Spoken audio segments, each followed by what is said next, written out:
안녕하세요, 고포린입니다. 이번 에피소드 당연히 와일드카드 프리뷰인데요. 먼저 프리뷰 시작 전에 현재 난리가 났어요. 지금 존 하버 감독 해고되고 클리프 킹스버리 날아가고 지금 블랙 먼데이의 여파가 심상치 않아요. 먼저 코칭 캐로셀부터 짧게 들여다보고 시작을 할게요. John Harbaugh is the best coach I know, best coach I've ever seen. And you may say, okay, well, I'm his brother, so I might be biased, but whatever team he goes to is going to be formidable, and I just hope it's in the NFC. 먼저 블랙 먼데이에 대해서 얘기를 해야 되겠죠. 이 마지막 경기가 끝이 나고 그 다음 월요일에 그 정말 안 좋은 팀 성적을 거두었던 감독들이 대거 해고가 되는 그러한 날들이죠. 이 블랙 먼데이라고 하는데 굉장히 많은 팀들이 바뀌었고 또 예상 외 감독이 잘리기도 했고 이 부분에 대해서 빨리 좀 신속하게 얘기를 하고 넘어가야 될 것 같아요. 첫 번째 팀은 애틀랜타 팔콘스예요.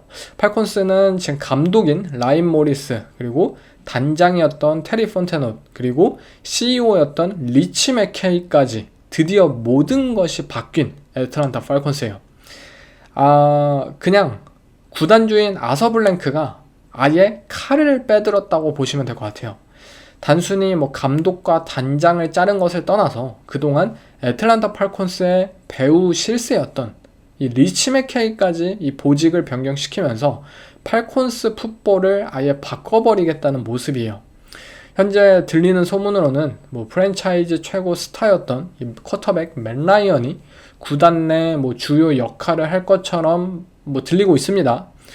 이 방식은 덴버 브론코스가 존 얼웨이와 함께 했었고 지금 라스베가스 레이더스가 쿼터백 톰 브래디와 함께 하고 있는 것처럼 맷 라이언이라는 쿼터백이 앞으로 이 팔콘스 팀 운영에 굉장히 큰 역할을 할 것이고 그의 비전이 무엇이느냐에 따라서 팔콘스의 구단이 앞으로 어떤 모습을 보일지 좀 예측이 될 것 같습니다. 먼저 이 팀은 다 바꿔야만 했어요. 테리 폰테노 단장이 지금까지 했던 거 한번 보세요. 컬크 커즌스에게 1억 달러 보장하고 그리고 마이클 페닉스를 드래프트에서 뽑고 이 말도 안 되는 짓거리 해놓고서는 또 아서 블랭크한테 설명하고 입 털고 구워 삼고 그리고 또 올해 드래프트에서도 1라운드 픽 날리면서 제임스 피어스 뽑고 또 변명을 하고 장기적으로 이들이 올바른 방향으로 갈 수 없다라고 느낄 수 있었던 상황이 단순히 한 번이 아니잖아요. 너무나도 많았어요. 이 테리 폰테노의 재임 기간 동안. 아서 블랭크 구단주는 모두가 아시다시피 굉장히 품격 있는 사람이에요. 존중과 신뢰를 바탕으로 누구든 이 상대가 누구든 정말 잘 대해주는 사람입니다. 그 구단주를 속이고 어떻게 해서든 대충 말로 때우고 넘어가려는 인물이 당신의 풋볼팀을 이끌고 있는데 어떻게 그대로 갈 수 있겠습니까? 당연히 해고를 해야죠. 저는 사실 애틀랜타 팔콘스의 그런 방향성에 대해서 지난 3년 동안 항상 비판했던 거 여러분들 다 기억을 하시잖아요. 진짜 이들은 시기가 늦긴 했어요. 지금 해고한 것은 사실 너무 늦었어요. 근데 제 개인적으로는 적어도 2년 전에 해고를 했어야 했는데 결국 아서 블랭크 오너가 너무 착해서 이 맹목적인 믿음이 결국 이 상황을 질질 끌었고 현재 상황이 그렇게 좋지만은 않습니다. 라인 모리스 감독도 옹호하는 사람이 많긴 한데요. 저는 바뀌어야 한다고 생각했어요. 디펜스적으로 올 시즌 반전을 일으켰고 변화를 수용하고 젊은 선수들의 성장에 지대한 공을 세운 것은 맞지만 경기 도중의 상황 관리, 의사결정, 특히 오펜스 쪽에 관여하는 부분들이 굉장히 뒤처졌고요. 결과적으로 이 애틀랜타 팔콘스의 오펜스의 실패를 방치하고 좀 책임감이 떨어지는 풋볼팀을 만들었어요. 당신이 아무리 진짜 개인적으로 좋은 사람이어도 이 프로 풋볼팀의 감독이라면 리그에서 가장 예측 가능한 오펜스를 펼치는 코디네이터를 해고를 해야죠. 가만히 둘 수가 없잖아요. 그렇지 않으면 이번처럼 그냥 당신의 직장이 날아갈 뿐이에요. 애틀랜타 팔콘스가 앞으로 어떤 감독을 선호할지에 대해서는 먼저 쿼터백인 맷 라이언의 비전을 알아야만 합니다. 우리가 벤 존슨, 리암 코엔, 이러한 오펜스의 사이코 패스들을 데려오는 것이 맞는지, 아니면 뭐 마이크 맥도날드, 뭐 디펜스 스페셜리스트를 데려오는 게 맞는지, 아니면 마이크 브레이블 같은 뭐 CEO 타입의 이러한 감독들을 데려오는 게 맞는지, 뭐 맨 라이언이 어떤 생각을 하고 있는지에 대해서 아직 모르기 때문에 뭐 아는 사람이 아무도 없을 거예요. 그래서 이 부분은 좀 더 검증이 필요하다고 생각이 들고, 또한 어떤 감독을 데려오든 결국 마이클 페닉스를 위해 우리가 모든 것을 걸 수 있느냐라는 물음에 대답해야만 합니다.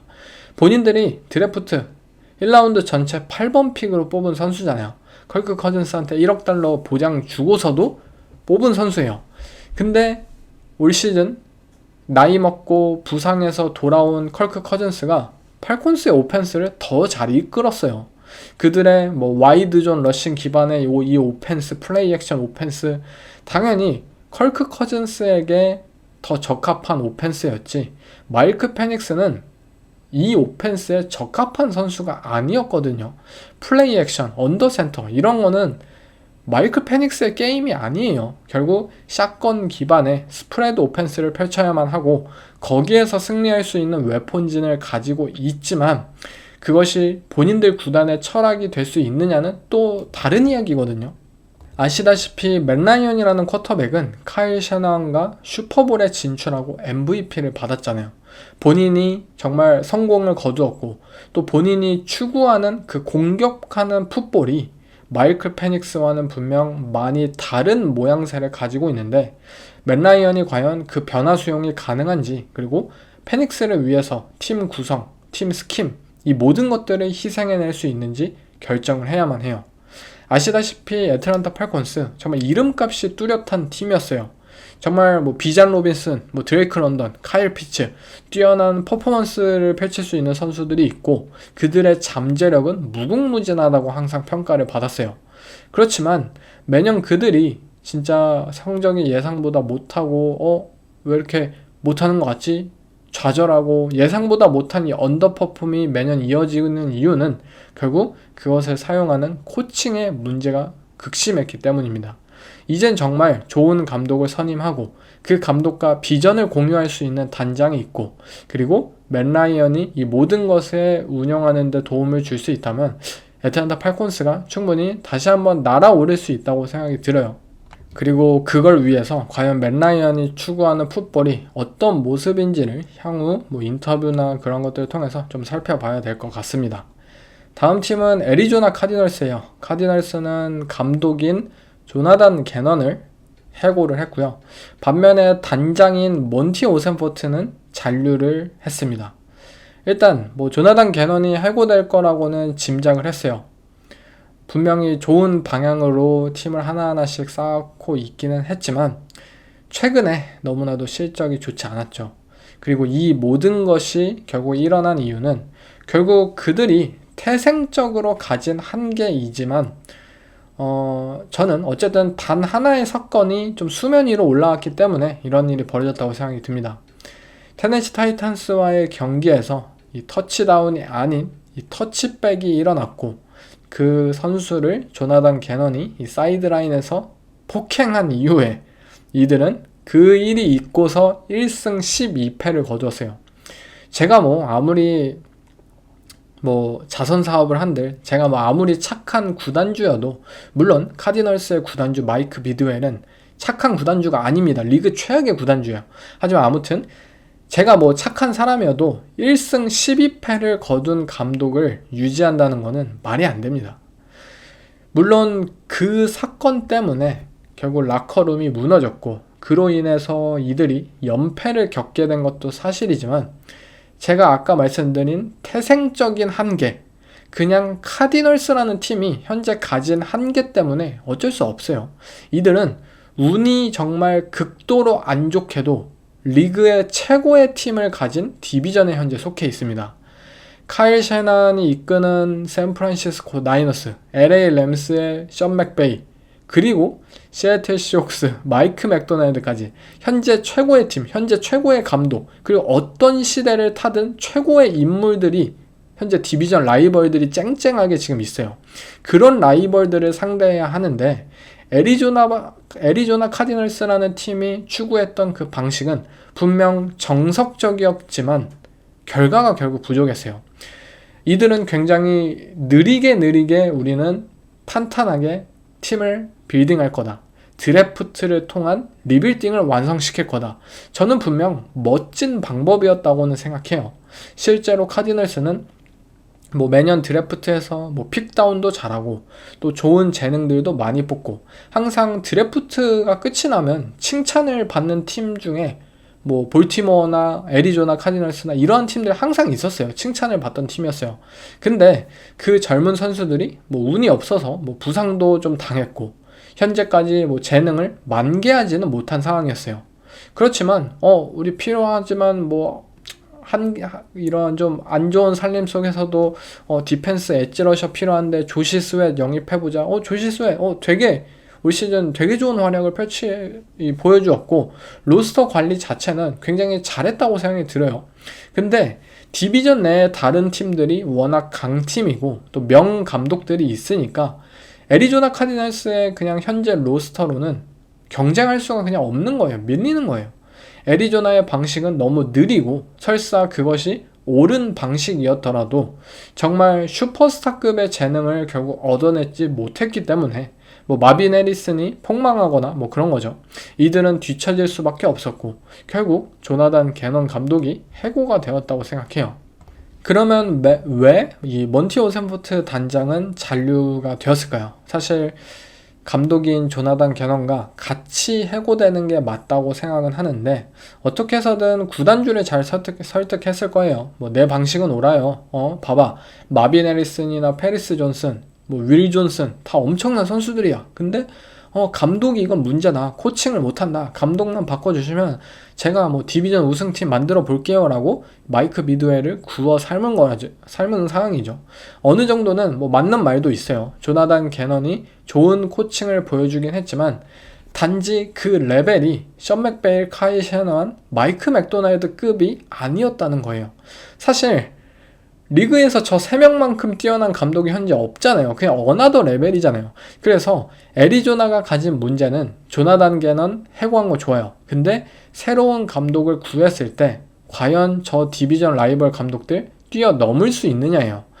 필라델피아 이글스처럼 완벽한 로스터를 구축해가지고 감독이 서커스를 매주 펼치는 사람이어도 이기던지 또는 저 3명을 뛰어넘는 명 감독을 영입을 해야 하는데 필라델피아처럼 로스터 구축은 사실상 현재로서는 쉽지 않아 보여요. 시간도 더 걸리고 또 돈도 더 많이 써야 되는데 이 짠돌이 구단주가 그것을 해주지는 않을 것 같고요. 그러면은 결국 감독에서 우위를, 이 코칭에서의 차이를 선보여야 하는데 그 정도의 감독 후보가 지금 있을지 저는 모르겠습니다. 또 내년 시즌 카일러 머레이라는 쿼터백의 운명은 어떻게 될까? 미친 사이코패스의 감독이 부상당하고 경기 뛰기 싫어하는 카일러 머레이라는 쿼터백과 함께 하고 싶어 할까요? 마빈 해리슨을 각성시키고 트레이 맥브라이드를 오펜시브 플레이어 오브 더 이어를 받게 할 수 있을까요? 지금 감독 후보들에게 있어서 이 애리조나 카디널스라는 팀은 저 3명의 감독을 상대해야 되기 때문에 매력적이지 않다는 거죠. 본인이 저기 디비전에 떨어지면은 진짜 1년에 6번이나 저 감독들을 상대해야 되는데 누가 똑같은 조건이면 카디널스 가고 싶겠어요? 뉴욕에 가고 싶겠어요? 아니면 테네시 가겠어요? 그래서 카디널스라는 팀은 결국 감독 선임에 있어서 도박수를 던질 수밖에 없다고 봐요.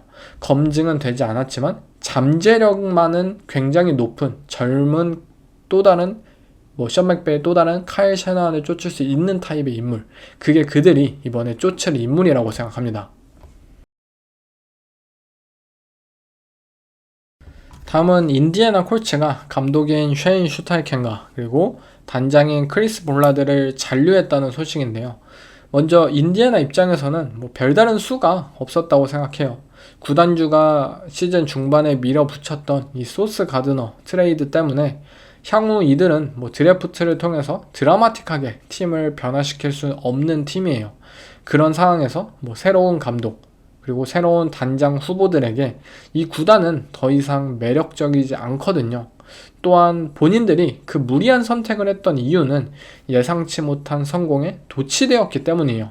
쉐인 슈타이켄 감독은 최고의 오펜스 플레이 콜러이고 지금 이 감독을 해고한다는 것은 더 큰 수렁에 빠질 수 있기 때문에 인디애나의 경우 이 현재 감독과 단장을 유임하는 것이 좀 맞았다고 생각합니다.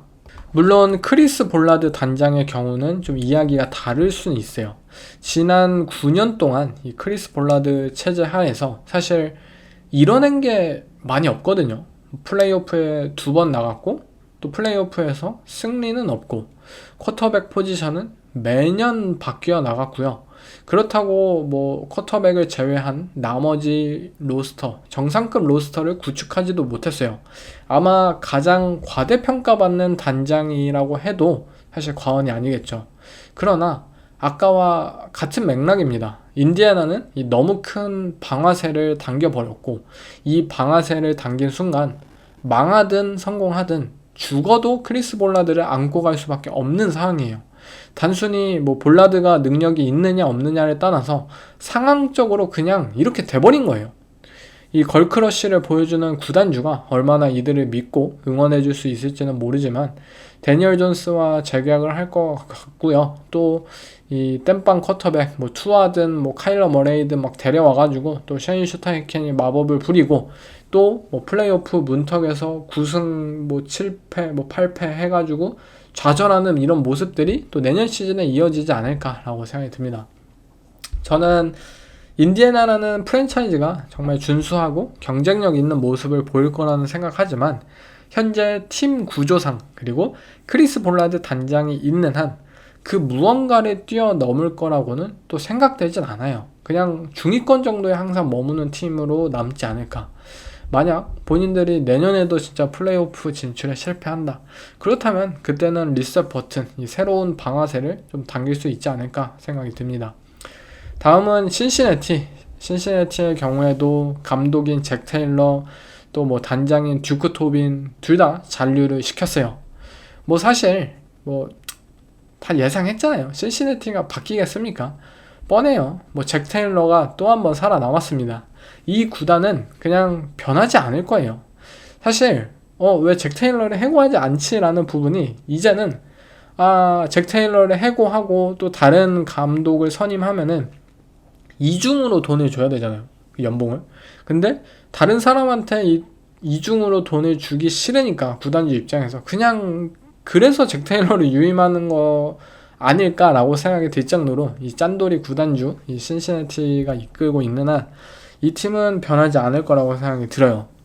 근데 지난 몇 년 동안 우리는 얼마나 이 팀이 진짜 선수를 모으고 올바른 팀을 건설하느냐라는 측면에서 얼마나 형편없는지 진짜 많이 봤잖아요.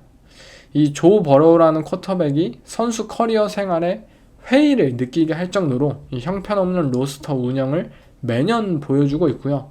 2025년 시즌도 보세요. 이 루키 라인베커들 뽑아놓고 라인베커는 이 디펜스에서 육성이 가장 느린 이 포지션이에요. 근데 아니 라인베커 뽑아놓고 어떠한 발전도 없이 그냥 진짜 이 생야생으로 올렸다가 이 라인베커들이 루키 라인베커들이 거의 은퇴하게 생겼어요. 지금 최악의 플레이를 매 스냅마다 보여주면서 까이고 비판받고 은퇴까지 지금 그런 상황이에요.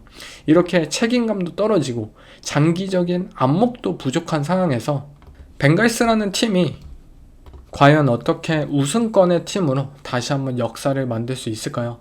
그냥 방법은 하나입니다. 또 조 버로우가 기적을 만들기를 기도하고 버로우가 삐지지 않도록 이 잭 테일러가 달래는 용도로 그냥 있으면 또 뭐 한 10년에 한 번은 슈퍼볼에 진출하지 않을까 그냥 그런 상황입니다. 다음은 클리브랜드 브라운스로 한번 넘어가 볼게요. 브라운스도 감독인 이 케빈 스테판스키를 마침내 해고했지만 단장인 앤드류 베리는 현재 잔류를 선택을 했어요. 저는 또 한 번 멍청한 결정을 브라운스가 했다고 봐요. 일단 저는 이 브라운스라는 팀에서 그나마 가장 정상적인 인물이었던 사람은 케빈 스테판스키 감독이었다고 생각해요.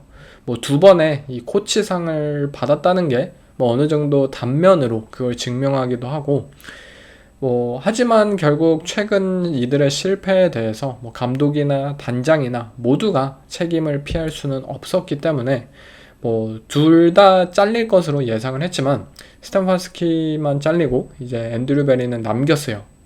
그리고 이 선택이 저는 악수라고 생각이 들어요. 아마 지미 하슬렘 구단주 입장에서는 드션 왓슨 트레이드를 밀어붙인 거는 나니까, 본인이니까 단장인 앤드류 베리는 잘못 없어 라는 식으로 앤드류 베리는 내 말도 잘 듣고 최근에 올해 드래프트도 잘한 것 같은데? 라고 생각을 해서 남긴 것 같아요. 근데 사실 드션 왓슨이라는 그 진짜 악몽 같았던 트레이드를 떠나서 그냥 브라운스 자체가 잘못이라는 점을 좀 생각을 해봐야 되는 게, 덴버 브론코스라는 팀을 한번 보세요. 러셀 윌슨 트레이드, 정말 팀 역사상 최악의 트레이드였잖아요. 물론 드션 왓슨 트레이드보다는 좀 나은 상황이긴 했지만 어쨌든 도찐 개찐이에요. 그 정도 상황, 그 재앙과 같은 상황에서 데드캡을 8천만 달러나 감수하는 상황에서도 그들은 플레이오프에 진출했어요. 어떻게 해서든 새로운 팀을 구축하는 데 노력을 했고 로스터를 재정비하는 데 성공을 했고, 그 결과 션 페이튼 감독과 함께 굉장히 빠르게 팀 재건에 성공을 했어요. 올해 넘버원 시드잖아요. 근데 클리브랜드는 드션 왓슨이 문제인 것은 맞지만 구단 자체가 거기에 아직까지도 매몰되어서 허우적거리고 있는 그 모습들, 앤드류 베리가 드래프트를 최근에 잘했다라는 평가가 있지만 진짜 엄밀히 따지자면 퀸션 저킨스 런닝백, 해롤드 페닌 굉장히 오펜스 웨폰진이 부족한 상황 속에서 타이트엔드에게 공을 몰아줄 수밖에 없는 그러한 상황에서, 그리고 포지션도 타이트엔드, 그리고 칼슨 슈에징거 신인왕 받고 리그 탑3 라인베커로 앞으로 활약할 거예요. 정말 좋은 선수예요. 근데 포지션 라인베커예요. 핵심 포지션에 있는 선수들이 아니고 본인들이 앞으로 추구하는 팀 건설에 있어서 과연 이 선수들이 향후 남아있을까? 과연 어떠한 역할을 해낼 수 있을지에 대해서 좀 미지수인 상황이라고 보고요. 그리고 2025년 드래프트를 제외하면은 1년 전, 2년 전 드래프트 결과 좋다고 볼 수가 없는 상황이에요. 로테이션 선수들 위주로 이들이 드래프트를 뽑았지 제대로 된 기둥 같은 선수를 발굴해내지 못했어요. 그리고 만약 본인들이 정말 덴버 브론코스처럼 정말 새롭게 나아가길 원했던 팀이라면 마일스 게럿, 덴젤 워드, 본인들 최고의 자원으로 장사를 했어야죠. 지금 마일스 게럿이 단일 시즌 색 신기록을 세웠지만 그럼에도 불구하고 브라운스의 성적 5승이에요. 역대 수비 선수 최고의 시즌을 만들었음에도 불구하고 단 5승에 그쳤다고요. 이게 무슨 의미가 있냐고요, 사실. 본인들 스스로 이 완전한 리빌딩과 재앙에서 나오려는 몸부림을 치지도 않았고 로스터를 거의 그냥 드션 왓슨 있으니까 어쩔 수 없어 라고 방치하고 황폐화시킨 수준으로 내비둔 상황에서 감독인 케빈 스테판스키가 무슨 마법이라도 부리기를 원했다는 건데, 저는 스테판스키가 거의 말년에 정말 무기력해 보이고 좀비같이 보였던 것이 이해가 될 정도입니다. 또한 지금 이 앤드류 베리를 유지시켰을 때 과연 이 좋은 감독 후보들이, 아니 앤드류 베리 남았잖아, 제가 실질적으로 선수들 다 뽑고 평가할 텐데 나 이 구단에 오기 싫은데? 라고 모두가 생각을 할 거예요. 이미 지미 하슬렘이라는 구단주의 리스크를 가지고 있는 브라운스인데 드션 왓슨 트레이드까지 현재 벌어진 상황이고 로스터 붕괴되었고 팀 탤런트가 전체적으로 정말 절벽인 수준이고 이 모든 원흉인 앤드류 베리가 구단 내 모든 계약이나 로스터 관리를 책임지고 있는데 어떤 감독이 이 팀에 오고 싶겠습니까? 지금 쿼터백 자리 답 없고요. 오펜시브 라인도 답 없고요. 전면 재건이 필요하고 오펜스 웨폰진도 엉망이에요. 그냥 하나도 좋은 게 없어요. 디펜스 빼고. 이 상황에서 짐 슈알츠 코치까지 나간다면 디펜스도 떨어질 수밖에 없겠죠. 과연 이런 상황에서 브라운스가 어떤 좋은 감독을 데려올 수 있을지 이들의 선택이 개인적으로 궁금합니다. 다음은 라스베가스 레이더스, 이 감독인 피트 캐롤을 해고했고요. 또 단장인 존 스파이텍은 잔류를 시켰는데요. 일단 피트 캐롤을 1년 만에 해고한 것은 당연한 수순이었죠. 뭐 이거는 뭐 놀라울 게 없는 것 같고 또 많이 말씀을 드렸고, 이 단장인 존 스파이텍이 남은 걸 좀 봐야 될 것 같아요. 일단 톰 브래디, 이 마이너리티 오너인 톰 브래디가 존 스파이텍과 같은 이 미시건 대학 출신이고, 아마 이 말은 결국 톰 브래디와 존 스파이텍이 앞으로의 팀 운영에 그냥 100% 참여할 것이다 라는 점입니다. 사실 작년 한 해 이 레이더스라는 팀은 피트 캐롤의 팀이었잖아요.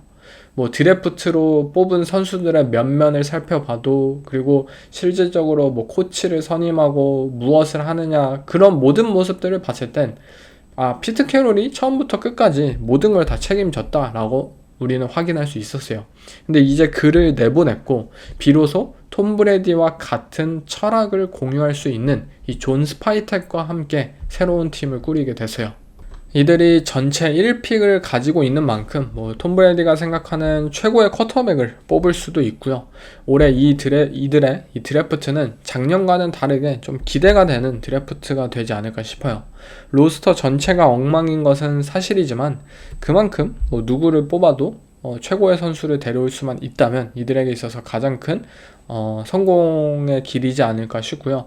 이들의 선택 하나하나가 과연 어떻게 진행이 될지, 이 레이더스의 정말 뭐 구단주로서 적당한 조언만 할 거다라는 이 톰 브래디의 그 말과는 다르게, 처음에는 그랬어요. 자기는 뭐 많이 안 한다, 그냥 뭐 팬심으로 뭐 이렇게 한다 했는데, 이제는 전면에 나서서 구단을 지휘할 걸로 그냥 공공연하게 밝혔어요. 그래서 레이더스라는 팀이 뭐 톰 브래디의 터치, 그리고 이 선봉장이 되어줄 존 스파이텍 단장, 정말 기대가 됩니다. 뭐 감독을 구해야 하는 상황인데 아마 팀 상황은 절대 좋지 않아요. 로스터가 진짜 황폐화되어 있어요. 거기에 더해서 뭐 맥스 크로스비를 뭐 트레이드할 가능성도 분명히 있고요. 그렇지만 레이더스라는 팀의 역사, 그리고 톰 브래디와 이 존 스파이텍, 이 두 명의 인물이 보여주는 철학에 동조하고 이해할 수 있는 사람이라면 레이더스라는 팀 분명히 매력적이지 않을까 싶어요. 뭐 미시건 커넥션의 뭐 차저스의 코디네이터인 뭐 제시 민터가 올 가능성도 있고, 전체 1픽을 가지고 있는 팀인 만큼 이들의 감독 선임이 예상외로 좋은 인물들을 뭐 데려올 수도 있다고 봅니다. 다음은 볼티모어 레이븐스가 마침내 감독이 존 하버 감독을 해고했어요. 일단 언젠가는 벌어질 거라 생각을 했는데 생각보다는 빨리 그 시간이 왔어요. 제가 뭐 피츠버그 스틸러스의 마이크 톰린 감독이나 또는 뭐 볼티모어의 이 존 하버 감독이나 결국 뭐 프랜차이즈 우승을 이끌었고 장기간 팀과 함께 위닝 시즌을 많이 거두었던 이 감독들이 현재 상황에서 좀 뒤처진 모습들을 보였을 때 많이 비판을 했어요. 그리고 저는 아직도 마이크 톰린이 스틸러스에서 해고되어야 된다고 믿고 있는 사람이고, 뭐 존 하버도 언젠가는 그 타이밍이 분명히 올 거라고 생각을 했어요. 근데 어쨌든 이런 감독들이 팀을 떠날 때는 결국 평가가 엇갈릴 수밖에 없어요. 존 하버는 결국 18년간 오래 이 팀을 성공으로 이끌었기 때문에 이보다도 뛰어난 감독을 데려올 수 있느냐라는 뭐 물음을 표출할 수도 있고요. 오랜 기간 성공을 하긴 했지만 뭐 슈퍼볼 우승 한 번 했고, 그 이후로 다시 뭐 슈퍼볼에 진출하지도 못했고 플레이오프에서 번번이 아쉬운 패배를 경험했기 때문에 뭐 새로운 구단의 모습으로 다시 도전하는 게 낫지 않느냐라고 생각을 하는 것도 충분히 이해가 됩니다. 두 의견 모두 충분히 뭐 정답도 없고 오답도 없는 상황이에요. 단지 그냥 이 일은 벌어질 때가 돼서 벌어졌구나 라고 생각하시는 게 편할 것 같아요. 아마 올해 이 볼티모어 레이븐스의 팬분들이라면 이 라마 잭슨의 플레이를 보신 분들이라면 이해되지 않는 상황들이 굉장히 많았을 거예요. 라마 잭슨이 부상을 당한 것은 사실이지만 좀 예전과는 달랐어요. 필드 위에서 굉장히 무기력하고 의욕 없는 모습들을 좀 많이 선보였고, 경기를 즐기다기보다는 라마 잭슨은 사실 굉장히 웃음이 많은 쿼터백이었잖아요.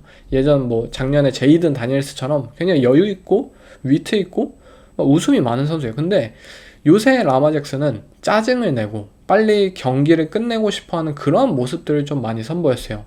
아마 이 모습을 보면서 이 존 하버 감독과 라마 잭슨과의 관계가 파탄이 났다라고 유추할 수 있었을 테고, 실제로 라마 잭슨의 트레이드 루머까지 나오면서 뭔가 심상치 않음을 느낄 수 있었어요. 정규 시즌 마지막 경기 후에 인터뷰로 라마 잭슨한테 기자가 물어봤어요. 존 하버 감독 어떻게 될 것 같냐? 라는 질문에 라마 잭슨이 뭐라고 말했냐면은, 저 지금 미친 경기 방금 끝나가지고 정신없어요. 대답 안 할 거예요. 라고 얼버무렸어요. 보통의 이 사이 좋은 감독과 쿼터백이라면 뭐 길게 얘기 안 하더라도 짧게라도 존 하버는 나는 그를 믿는다. 그는 우리의 감독이다. 뭐 믿고 지지한다. 뭐 생각할 가치도 없다. 뭐 이런 식으로 말을 했겠죠. 근데 라마는 그것을 얼버무렸어요. 대답하고 싶어 하지 않았어요. 아마 개인적으로는 라마 잭슨이라는 쿼터백이 많이 지쳤던 것 같아요. 시즌 초반부터 이어졌던 디펜스의 똑같은 실패, 그리고 생각보다 잘 풀리지 않았던 이들의 오펜스, 더욱이 본인의 부상까지 겹쳤던 시즌, 이 모든 상황들을 짊어지는 거에 대해서 라마 잭슨이 이제는 지쳤고 뭔가 새로운 게 필요했다고 느낀 것 같아요. 들리는 루머로는 뭐 존 하버 감독을 해고한 가장 큰 이유가 오펜시브 코디네이터였던 뭐 토드 먼킨 코치 교체에 있어서 이 하버 감독이 완강하게 반대를 했다고 하는데, 결국 레이븐스 입장에서는 라마 잭슨을 선택하냐, 뭐 트레이드를 하냐, 정말 루머대로, 아니면 존 하버 감독을 선택을 하냐, 그 기로에 놓였던 것이고, 라마를 트레이드하기보다는 결국 이 하버 감독을 내보내는 그 선택을 한 거예요. 저는 물론 라마 잭슨을 트레이드하기보다는 당연히 지금 63이에요. 63의 감독을 내보내는 게 더 맞는 판단이라고 생각해요. 둘 중 누구를 선택하느냐에 있어서는 당연히 쿼터백인 라마 잭슨을 선택하는 것이 맞다고 봤어요. 그런데 이 모든 것이 결국 누구의 잘못도 아니라는 거예요. 존 하버 감독의 입장에서도 토드 먼킨 코치를 두둔할 수 있는 것이고요. 실제로 레이븐스 오펜스가 뭐 지난 3년간 좋은 모습을 보여왔고, 뭐 아쉽게 플레이오프에서 탈락을 경험하기는 했지만, 뭐 라마 잭슨 스스로도 MVP 시즌을 뭐 2년 연속 보여줬듯이 굉장히 좋은 이 기간이었어요. 그리고 또 라마 잭슨 입장에서도 본인이 MVP, 이 최고의 모습을, 최고의 시즌을 선보여도 이 스틸러스와의 디비전 우승이 걸린 맞대결, 우리는 그 4쿼터 한 5분 남은 상황부터 정말 미쳤잖아요. 이 스틸러스 상대로 막 라마 잭슨의 슈퍼플레이, TJ 왓의 그 프리색을 막 떨쳐내고 막 50야드짜리 터치다운 만들어내고, 진짜 그 슈퍼플레이를 연달아 만들었는데도 팀이 졌어요. 라마 입장에서는 더 이상 나는 이런 팀에 놓여있기가 싫은 거예요. 모든 것들이 다 감독이나 쿼터백 입장이 이해가 되는 상황이었던 거죠. 단지 레이븐스는 두 인물이 그냥 결별할 때가 되었던 거예요. 물론 뭐 슈퍼볼 우승을 또 거머쥐어서 모두가 해피엔딩으로 끝날 수도 있었겠지만, 좀 아이러니하게도 큰 경기에서 뭐 제이 플라워스가 뭐 엔드존 앞에서 펌블을 범한다든지, 마크 앤드류스가 이 투포인트 컨버전에서 갑자기 드랍을 한다든지, 이상하게 경기가 흘러갔던, 정말 레이븐스는 또 다른 리더십 하에서 뭉쳐가지고 감독과 쿼터백이 다시 한번 새롭게 슈퍼볼을 도전할 때일 뿐인 거예요. 저는 라마 잭슨이라는 쿼터백이 있기 때문에 볼티모어의 감독 자리는 모든 사람에게 매력적일 거라고 느껴져요. 거기다가 감독을 지지해주는 구단주도 있고요. 라마를 설득시킬 수 있고, 또 큰 모먼트에서 선수들에게 자신감을 불어다 줄 수 있는 감독이 이들에게 필요하다고 봐요. 존 하버의 경우에도 뭐 쉽게 감독직을 찾을 수 있지 않을까요? 뭐 동생인 짐 하버도 LA에서 곧바로 성공을 거둔 것처럼, 이 하버 형제가 만들어내는 팀 컬처, 뭐 팀 빌딩 능력은 분명 뭔가가 있다고 생각해요. 스페셜해요. CEO 타입의 감독으로서 이 팀 컬처와 리더십이 필요한 팀들에게 있어서 존 하버는 곧바로 전화벨이 울릴 것으로 예측합니다. 네, 다음은 워싱턴 커맨더스가 오펜시브 코디네이터인 클리프 킹스버리를 해고했다는데요. 솔직히 뭐 이번 인사는 좀 예측하지 못했어요. 제이든 다니엘스의 1년차에 엄청난 성공을 거두었던 커맨더스, 그리고 제이든 다니엘스라는 뭐 쿼터백의 특성을 제대로 살릴 수 있는 타입의 코치 클리프 킹스버리가 사실 제격이었잖아요. 올해 비록 뭐 제이든이 부상을 경험하고 뭐 테리 맥클러린이나 또 다른 부상자가 많았고 전체적인 시즌이 분명 실패한 시즌이긴 했지만 뭐 제이든 다니엘스 대신 올라왔던 마커스 마리오타 굉장히 호흡 괜찮았고요. 내년 시즌 이들의 오펜스를 반등을 충분히 기대할 수 있는 상황이었어요. 근데 뭐 주저없이 킹스버리를 해고했다는 점은 아마 감독인 댄 퀸과 이 킹스버리가 뭔가 마찰이 있었다라고 생각을 할 수밖에 없어요. 서로 뭐 풋볼을 보는 관점이 좀 지극히 다르다고 생각할 수밖에 없고, 워싱턴의 입장에서는 뭐 킹스버리보다 좀 제이든과 함께할 적임자를 구할 수 있을까? 현재 의문이 들긴 하는데, 뭐 댄 퀸 감독이 뭐 애틀란타 팔콘스에서 카일 셔나한과 함께 슈퍼볼에 진출하고 진짜 25점 차로 앞섰잖아요.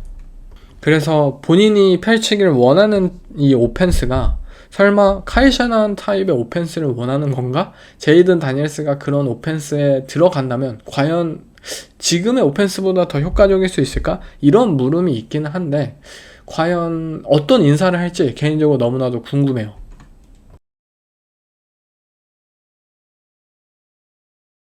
And we're going to get ready for this one, and we're going to go all out for this game, and we'll worry about the future when that time comes. 슈퍼 와일드카드 위켄드 첫 번째 경기 바로 램스와 팬터스와의 경기예요. 램스가 마이너스 10포인트 지금 페이보릿으로 평가받을 만큼 팬터스가 뭐 4번 시드이기 때문에 이 홈 어드밴티지를 가지고는 있지만 어마어마한 이 현재 전력차를 보이고 있죠. 솔직히 이 경기는 참 모르겠습니다. 일단 캐롤라이나 팬터스는 플레이오프에 자격이 없는 팀이에요. 근데 그 팀에게 있어서 그나마 올해 가장 의미가 컸던 경기가 뭐라고 묻는다면 바로 13주차에 LA 램스 상대로 승리한 경기예요. 그 경기에서 졌다면 지금처럼 디비전 우승에 오르지 못했을 테고 그 경기에서 이겼기에 끝까지 본인들이 해낼 수 있다라는 자신감을 회복할 수 있었어요. 그리고 아마 이 경기 진짜 조금이나마 업셋을 생각하시는 분들이라면 아마 그 경기 결과 때문에 똑같은 일이 두 번이나 벌어지지 말라는 법은 없지 않냐라고 생각을 하실 거예요. 반면에 램스의 입장에서는 이 경기를 확실하게 짓밟으면서 이겨야 한다고 생각해요. 램스는 최근 시옥스 팔콘스에게 연달아 패배를 했고 정규 시즌 마지막 애리조나 카디널스와의 경기에서 뭐 큰 점수차로 승리하긴 했지만 경기가 단순히 박스 스코어 상으로 평가하기보다는 실제 경기의 양상은 좀 답답했던 양상으로 흘러갔다라는 점은 션 맥베이 감독에게 있어서 절대 만족스러울 만한 수준이 아닐 거예요. 본인들이 시즌 중반까지 슈퍼볼 우승 1순위였는데 시즌 마지막에 잠깐 흘러내린 경기력이 마지막까지의 모습으로 남지 않기 위해서는 이번 경기의 완벽한 승리를 통해 다시 한번 슈퍼볼을 정조준해야만 해요. 이제 경기 속으로 한번 들어가 보자면 결국 캐롤라이나 팬터스라는 팀은 명백한 열세예요. 이 사실은 부정할 수 없어요. 아무리 이 팀이 뭐 도깨비 같다, 예상하지 못하게 또 업셋을 일으킬 수도 있다라고 평가할 수 있어도 본인들 스스로 디비전 우승을 거머쥐지 못했던 것은 굉장히 실망스러웠어요. 저는 그게 결국 이 팀의 역량을 가리키고 있다고 생각해요. 하지만 그럼에도 팬터스가 또 한 번의 기적을 만들기 위해서는 정규 시즌 맞대결의 게임 플랜을 그대로 따라가야 한다고 생각해요. 그 당시 팬터스의 오펜스는 20번의 패싱 그리고 40번의 러싱으로 데이브 카날리스 감독 커리어 최고의 러싱 플레이 비율을 선보였던 경기였어요. 그들은 현재 이런 타입의 경기가 필요해요. 캐롤라이나 팬터스 오펜스의 최고의 무기는 오펜시브 라인이에요. 데미안 루이스가 막 미친 듯한 파워를 보여주면서 라인 싸움을 이끌어가고 있는데 트렌치 싸움을 통해 본인들이 이 플레이오프 매치업에서 승리할 수 있다라는 터프한 멘탈리티를 장착하고 램스를 라인에서 압도하는 것 말고는 저는 방법이 없다고 생각해요. 또한 LA 램스는 투 하이 커버리지 기반의 팀이에요. 박스는 가벼울 거라는 거죠. 리코 다우들과 추바 허버드가 이 스매시 마우스 풋볼 게임을 통해서 램스를 상대로 전진하고 최대한 매튜 스태포드와 푸카 나쿠아가 활약할 수 있는 기회를 줄여가며 브라이스 영을 최대한 안전하게 두는 것이 이들의 목표여만 해요. 브라이스 영을 믿는 것은 좋아요. 저도 믿었어요, 한때. 그렇지만 현재 그의 손에 많은 패스를 쥐어주는 것은 정말 어디로 튈지 모른다는 상황으로 저는 생각하고 있어요. 정규 시즌 맞대결처럼 브라이스 영은 최소한의 패스를 던지게 만들고 그가 패스를 던져야 하는 상황은 본인들이 공격적으로 나서야 할 때로 제한해야 돼요. 정규 시즌 맞대결에서 브라이스 영이 패스를 했던 상황, 그리고 그 상황에서 정말 좋은 활약을 펼쳤던 상황은 바로 고포릿 상황, 브라이스 영이 2개의 터치다운을 진짜 빅 스플래시 플레이를 만들면서 성공을 했잖아요. 그때와 같은 접근법을 보여야만 합니다. 경기 초반부터 브라이스 영이 달아올라야 하고 무리하게 리듬 없이 플레이를 펼치는 상황보다는 안전하게 러싱을 통해 전진하고 브라이스 영이 리듬을 천천히 끌어올리고 디펜스에 대한 어느 정도의 분석이 가능해졌을 때 그때 그는 비로소 본인만의 플레이를 펼칠 거예요. 반대로 램스는 이 딜레마를 가질 것 같아요. 우리는 분명 투 하이 커버리지가 베이스인 팀이다. 이 아이덴티티를 유지하면 팬터스가 러싱으로 성공할 기회를 주는 거고, 어쩌면 정규 시즌 맞대결처럼 팬터스가 러싱만 고집할 수도 있는 상황이고, 이와 반대로 우리가 박스를 무겁게 배치하고 싱글아이 커버리지를 하면은 또 반대로 우리 본인의 아이덴티티를 버리는 일이에요. 물론 이러한 점을 생각하면은 램스 디펜스가 좀 답답할 수도 있겠다라고 하지만 저는 램스라는 팀은 항상 상대에 맞춘 이 윅투익의 변신이 가능한 팀이라고 생각해요. 단순 투하이만 펼치는 것이 아니라 싱글아이 스킴을 통해서 팬터스에게 러싱이 아닌 패싱을 쥐어주게 만들고 브라이스 영을 흔드는 것. 제가 생각하는 션 맥베이 감독과 크리스 슐라 디펜시브 코디네이터라면 정규 시즌과는 아예 다른 매치업을 만들지 않을까 싶어요.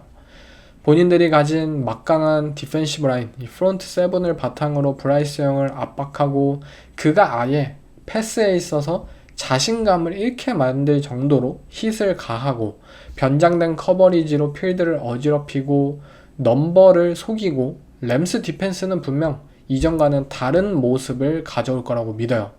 그리고 그 상황에서 만약 브라이스 영이 티맥과 함께 엄청난 고점을 보인다면 돌파가 가능하겠지만 올해 너무나도 롤러코스터 같은 시즌을 선보이고 있어요. 믿기가 어려워요. 반대로 램스 오펜스의 경우에는 정규 시즌 맞대결에서 업셋을 당했던 가장 큰 이유, 턴오버. 그 경기 턴오버를 결국 3개나 저질러가지고 경기에 졌다고 해도 과언이 아니에요. 리그 최하위 팬터스의 디펜스를 상대로 턴오버 싸움에서 진다? 라는 것은 이들의 가장 큰 숙제이죠. 매튜 스태포드가 올해 MVP에 어울리는 엄청난 파괴적이고 폭력적인 오펜스를 펼치고는 있지만 그가 때때로 한 경기에 몰아서 나올 수 있는 그 턴오버 문제는 분명히 본인들이 이번 플레이오프를 앞두고 경계해야 할 요소예요.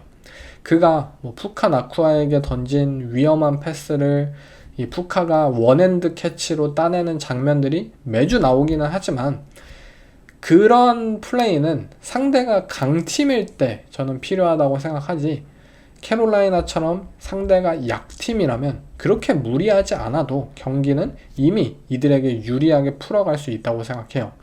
램스의 러싱 게임은 분명히 정규 시즌 맞대결에서 효과적인 상황이었고요. 팬터스의 디펜스는 리그 최하위예요. 이들을 잘 막지 못할 것이라고 저는 예상하고 그냥 13 퍼스널 기반의 러싱 플레이 액션 이것만으로도 저는 팬터스를 상대로 램스가 쉽게 전진할 수 있다고 생각합니다. 턴오버를 줄이고 최대한 쉬운 공을 던지게 만드는 것.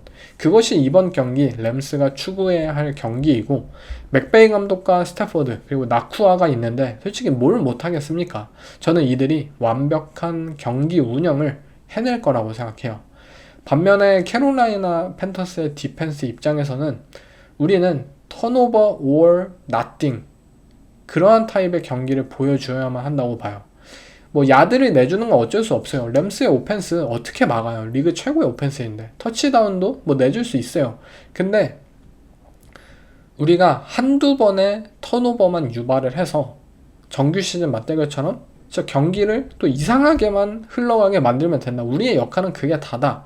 분명 많은 존 커버리지 위주의 디펜스, 정말 코너백들과 세이프티가 많은 쿠션을 허용하고 비전 테크닉을 통해 스태포드의 눈만 바라보고 있고 호시탐탐 이 턴오버의 기회만 노리는 타입의 플레이를 펼칠 거예요. 그 상황에서 램스는 무리하지 않고 그들이 만들어낸 이 쉬운 야드들을 잘 따먹기만 하면 된다고 봅니다. 경기의 승패, 저는 램스가 압도해낼 것이라고 믿어요. 이들은 한 번 당한 패배를 두 번 당하는 팀은 아니라고 생각해요. 분명 더 정교하고 완벽한 경기를 보여줄 것이고, 지금 팬터스라는 팀이 또 한 번의 기적을 만들기에는 탤런트적으로 너무 열세라고 생각합니다. 뭔가 최근 아쉬웠던 램스가 다시 한번 0점을 잡은 경기력을 보여주면서 디비저널 라운드로 진출합니다. 31대 13, LA 램스의 승리를 예상합니다.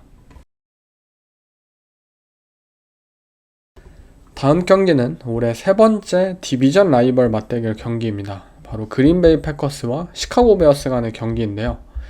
베어스의 홈에서 열리는 경기이지만 원정팀인 그린베이 패커스가 1.5포인트 현재 페이보릿으로 평가를 받고 있어요. 이 베어스 입장에서는 굉장히 좀 억울하고 화가 날 것 같아요. 아니, 우리가 NFC 노스 디비전 우승을 했고 우리가 북부의 왕인데 왜 원정인 이 그린베이 패커스가 페이보릿이냐, 왜 우리가 언더독이냐 라는 상황에 대해서 좀 더 불타오르지 않을까 라고 생각이 드는데요. 플레이오프에서의 이 맞대결을 통해 다시 한번 NFC 노스의 이 왕을, 진짜 승자를 가릴 기회를 어쨌든 얻게 되었어요. 1차전은 베어스의 컴백 드라이브가 패커스가 레드존에서 인터셉션에 성공하면서 이 패커스의 승리로 돌아갔고, 2차전은 연장전 끝에 이 DJ 무어가 46야드짜리 터치다운 패스를 잡아내면서 결국 시카고의 승리로 돌아갔는데요. 3차전은 과연 또 어떤 결말이 펼쳐질지 예상이 되질 않습니다. 향후 10년간은 더 치열한 라이벌리를 펼칠 이 젊은 두 쿼터백을 보유한 팀이기 때문에 플레이오프에서의 이번 첫 번째 맞대결 굉장히 흥미진진합니다. 먼저 그린베이 패커스는 현재 좋은 분위기는 아니에요. 디펜스의 경우 마이카 팔슨스의 부상으로 공백이 크게 생긴 상황이고 15주차부터 이 디펜스 EPA가 그린베이가 현재 28등이에요. 리그 최하위죠. 파슨스가 부상당하기 전까지는 15위, 거의 중위권 정도 됐는데요. 오펜스의 경우에는 조던 러브가 뇌진탕 부상으로 2주 연속 출전하지 않았고 경기력에 얼마나 이 영향을 끼칠지 알 수가 없는 상황입니다.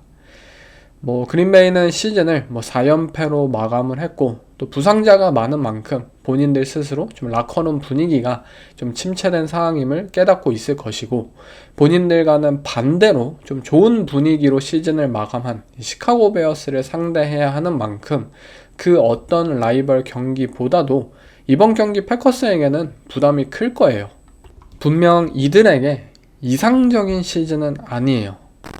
파슨스를 영입하면서 디비전 우승은 당연하고 슈퍼볼 우승을 목표로 했던 이들인데 시즌 중에 생각보다 굴곡이 많았고 결국 부상으로 디비전 우승도 뺏기고 또 슈퍼볼 컨텐더 팀으로 현재 분류되고 있지도 않아요. 만약 이번 경기 시카고 베어스라는 라이벌에게 패배한다면 저는 패커스 입장에서 잃는 게 굉장히 많을 거라고 생각합니다. 단순히 우리가 올해의 경기만 두고서 말씀을 드리는 게 아니에요.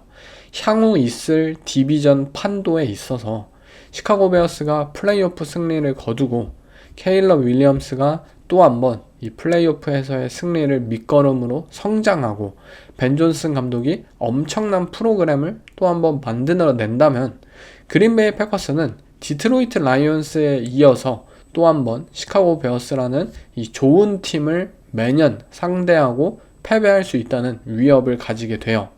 아직 싹일 때, 새싹일 때 밟아버려야 한다고 하잖아요, 보통. 지금 패커스에게는 반드시 그런 경기가 되어야만 합니다. 베어스를 상대로 플레이오프에서 승리를 거두면서 또 한 번 북부의 왕은 본인들이라는 것을 보여주어야만 합니다. 반면 베어스의 경우 정말 올해 큰 성공을 거둔 시즌이에요. 벤 존슨 감독이 단순히 이 플레이 디자인의 천재라는 것뿐만이 아니라 팀 빌더로서 리더로서 성공할 수 있다는 것을 단 1년 차에 증명을 해냈고 그동안 쿼터백이라는 포지션에 있어서 프랜차이즈 잔혹사를 겪었던 시카고인데 이제 거기에 벗어나 진정한 프랜차이즈 쿼터백을 얻었다라고 평가할 수 있는 상황까지 왔어요.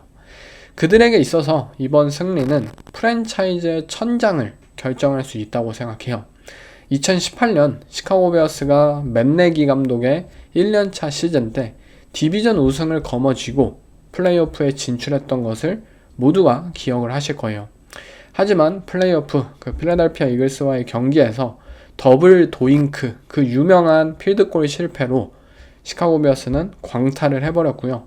그 이후 팀이 진짜 이 더블 도잉크 때문에 막았겼나? 그 싶었는 정도로 갑자기 맷 내기 감독과 미첼 트루비스키가 이끌었던 시카고 베어스는 그 이후 추락을 경험하기만 했어요. 견고한 프랜차이즈는 패배를 당하더라도 극복하고 다시 나아갈 수 있는 원동력이 있어요. 그렇지만 이제 하나하나씩 쌓아 올라가고 있는 프랜차이즈는 그 한 번 한 번의 기회가 너무나도 크고 잘못된 패배로 인해 프랜차이즈가 모래성처럼 무너질 수 있다는 것을 시카고는 경험을 통해 알고 있어요. 이처럼 이 경기는 두 팀 모두에게 굉장히 의미가 있고 필사적인 경기가 펼쳐질 겁니다. 경기 내용을 들여다보면은 먼저 1차전 맞대결과 2차전 맞대결에서 경험할 수 있었던 것은 경기는 한 점 차의 승부가 될 거라는 점이에요. 그린베이와 시카고 모두 서로를 상대로 기회를 만들 수 있는 팀들이고 한 번의 플레이가 승패를 좌지우지할 거라는 점. 먼저 패커스부터 생각을 하자면 조던 러브의 컨디션이 얼마나 정상인지 솔직히 모르겠어요. 현재 뇌진탕 부상이 있는데 완전한 몸 상태인지 그가 과연 얼마나 리시버들과의 패싱 게임에서 효과적일 수 있는지 부상 속에서 그가 상대 수비수가 본인에게 달려오는 그러한 상황들 그가 과연 hit들을 두려워하지 않고 원래 그가 보여주던 플레이처럼 강심장의 플레이들을 즐겨할 수 있는지 등 분명히 현재 상황에서 알 수 없는 요소가 있습니다. 한 가지 다행인 점은 베어스 디펜스가 위협적이진 않다는 점이에요. 베어스의 D라인은 조던 러브를 압박하지 못할 거예요.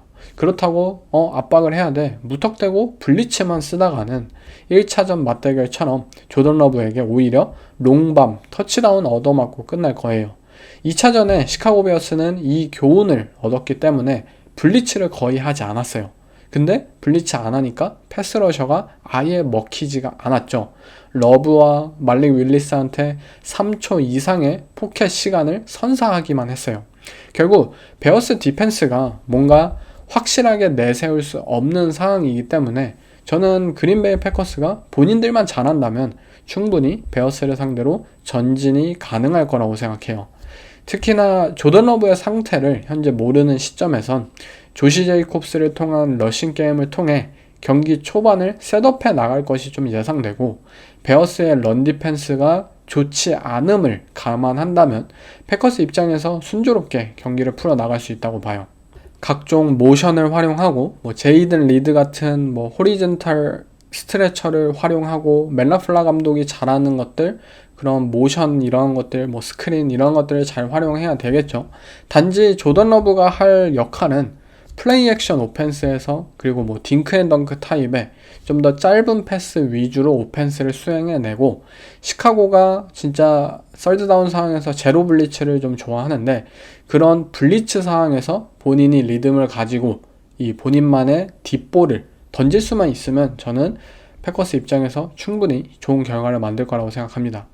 베어스의 디펜스는 턴오버를 현재 미친듯이 만들어내고 있기는 하지만 플레이오프라는 무대에서는 사실 턴오버라는 부분이, 이 요소가 굉장히 부각되기는 쉽지 않아요. 선수들이 더욱더 집중력을 발휘하고 코칭진이 강조하는 부분도 이 턴오버를 줄이는 것, 턴오버 하지 마 라는 식으로 항상 경기를 접근하고 있기 때문에 베어스 디펜스가 가진 유일한 강점, 턴오버 유발 능력이 플레이오프라는 무대에서 지속될 수 있을까라는 물음을 가지고 있고, 결국 근원적인 라인 싸움에서의 매치업이 베어스 입장에서 불리하기 때문에 경기를 수비전으로 끌고 가기에는 어려울 것으로 보여요. 최대한 빠르게 세컨더리에서의 커뮤니케이션을 해내고, 뭐 첸시 가드너 존슨을 필드 중앙에 넣고 태클링에 집중하고 조시 제이콥스의 발을 묶어내고 제이든 리드 이런 선수들의 스윗 플레이 막아내고, 그런 모습이 이 베어스 입장에서는 최선일 거라고 생각해요.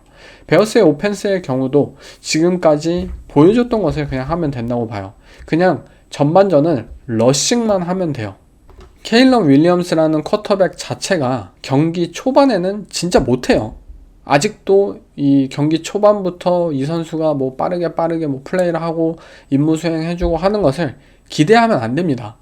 이 선수는 한 3쿼터가 지나야지 몸이 풀리고 경기에 적응하고 리듬이 생기는 쿼터백이기 때문에 최대한 안전하게 벤 존슨 감독의 올 시즌 성공적인 이 러싱 게임을 통해서 경기 초반을 풀어나가고, 패커스의 디펜스가 이 시카고의 러싱 게임을 1차전, 2차전 동안 잘 막지 못했던 점을 생각하면은 베어스 입장에서도 그냥 러싱 위주로 경기 초반에 셋업해 나간다면 쉽게 경기를 풀어나갈 수 있을 것으로 보입니다. 그리고 케일러 윌리엄스를 단순 이 포켓에 가두지 않고 그를 뭐 분레그 시키고 포켓 밖으로 빼내는 컨셉들을 만들어내어서 존 커버리지 위주의 좀 정적인 패커스 디펜스를 상대로 움직이게 만들고 케일러 윌리엄스를 쫓게 만드는 것들이 굉장히 중요하다고 생각해요.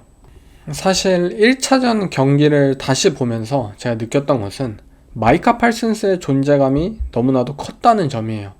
그가 미친듯이 포켓을 부수고 영향력을 주었던 것과는 달리 지금 패커스의 D라인만으로는 케일럽에게 확실한 압박을 주기엔 좀 어렵지 않을까 싶고, 커버리지 상으로도 이건 마찬가지예요. 지금 뭐 콜스턴 러브랜드, 뭐 루서 버든, 또 자데이 워커, 이 3명의 루키 선수들이 지금 날아다니는데 패커스가 온전히 이들을 막기는 어렵지 않을까. 케일러 윌리엄스의 후반전 패싱 게임이 굉장히 위력적으로 다가올 가능성이 크다고 생각해요. 그나마 패커스 입장에서 추구해야 할 것은 최대한 커버리지 변장하고 로테이션 돌리면서 케일러 윌리엄스가 디시전 메이킹 느리게 만들도록 최대한 발목을 잡는 수밖에 없다고 생각해요. 종합적으로 결론을 내리자면 저는 양 팀의 디펜스가 오펜스를 서로 막기는 어려울 것이에요. 러싱 위주로 경기 초반이 흘러갈 거고, 생각보다 빠르게, 왜냐면 상대 둘 다 러싱을 하니까 또 서로 막기가 힘드니까 생각보다 빠르게 전반전이 끝날 수 있다는 점, 결국 적은 드라이브의 기회에서 누가 더 빅플레이를 성공시키고 상대의 실수를 빼앗아 올 수 있는지, 하나의 플레이와 하나의 드라이브로 결국 승리가 끝날 거라고 생각해요. 아무래도 시카고 베어스가 디비전 우승 그리고 홈 경기라고 생각하는데, 이들의 뭐 미경험 그리고 경험 많은 뭐 그린베이 패커스를 뭐 높게 보기 때문에 스프레드가 지금 상황에서는 패커스가 탑독으로 분류가 되고 있는데요. 현재 분위기만 생각하면은 베어스가 분명 이겨도 뭐 놀랍지 않을 겁니다. 이건 뭐 업셋도 아니에요. 젊은 오펜스의 웨폰진만 따져도 베어스의 루키 선수들이 3, 4년차 시즌에 접어든 그린베이의 선수들보다도 더 뛰어난 활약을 보여주고 있고요. 또 뭐 러싱 게임도 조시 제이콥스 훌륭해요. 하지만 시카고 베어스의 루키 러닝백 이 모난가이, 이 선수 미친 듯한 페이스를 보여주고 있어요. 저는 더 젊고 더 건강한 팀인 시카고 베어스를 선택하고 싶어요. 근데 정규 시즌 맞대결 경기들을 보면서 느꼈던 점들은 시카고 오펜스는 분명 폭발력을 가지고 있어요. 정말 후반전에 3쿼터 후반부터 4쿼터까지 이들은 매 드라이브를 터치다운으로 이끌 수 있는 팀이에요. 근데 후반전 시카고 오펜스가 달아오르기까지 너무 좀 시간이 오래 걸린다라는 점이었어요. 기회가 분명히 필요하고 상대 오펜스를 막아낼 수 있어야 돼요. 분명 시카고는 기회만 많으면, 시간만 많으면 그린베이를 충분히 잡을 수 있어요. 하지만 이번 경기 플레이오프 경기잖아요. 굉장히 기회가 한정적일 점을 생각한다면 저는 시카고가 전반전 그린베이에게 리드를 당하고 또 본인들답게 후반전에 추격을 하면서 엎치락 뒤치락 하지만 결국 기회 한 번이 모자라서 아쉽게 패배하는 그러한 그림이 펼쳐지지 않을까 싶어요.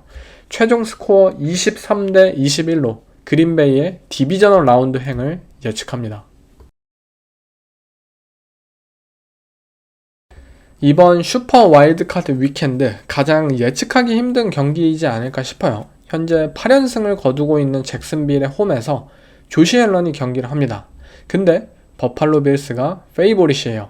아마 아직 이 잭슨빌이라는 팀의 플레이오프에서의 경기력을 좀 믿지 못하고 있고 조시 앨런을 플레이오프에서의 국밥이다 믿는 영향이 더 크기 때문이겠죠. 저조차도 이 라인은 합리적이라고 생각하는데요. 1.5포인트 페이보릿입니다. 빌스가. 한 가지 다행인 것은 잭슨빌 입장에서 본인들이 언더독으로 분류되는 것들에 대해 선수들이 오히려 좋다. 우리는 언더독이기 때문에 더 파이팅 넘치게 더 동기부여가 된다 라는 인터뷰를 좀 많이 봤거든요. 그래서 잭슨빌 입장에서는 오히려 좋아 마인드로 열심히 이 플레이를 펼치게 되는 이 동기로 작용을 할 것 같아요. 먼저 버팔로 빌스의 입장에서 이번 플레이오프 굉장히 의미가 있죠. 패트릭 마홈스와 라마 잭슨 그리고 조 버로우가 없는 플레이오프예요.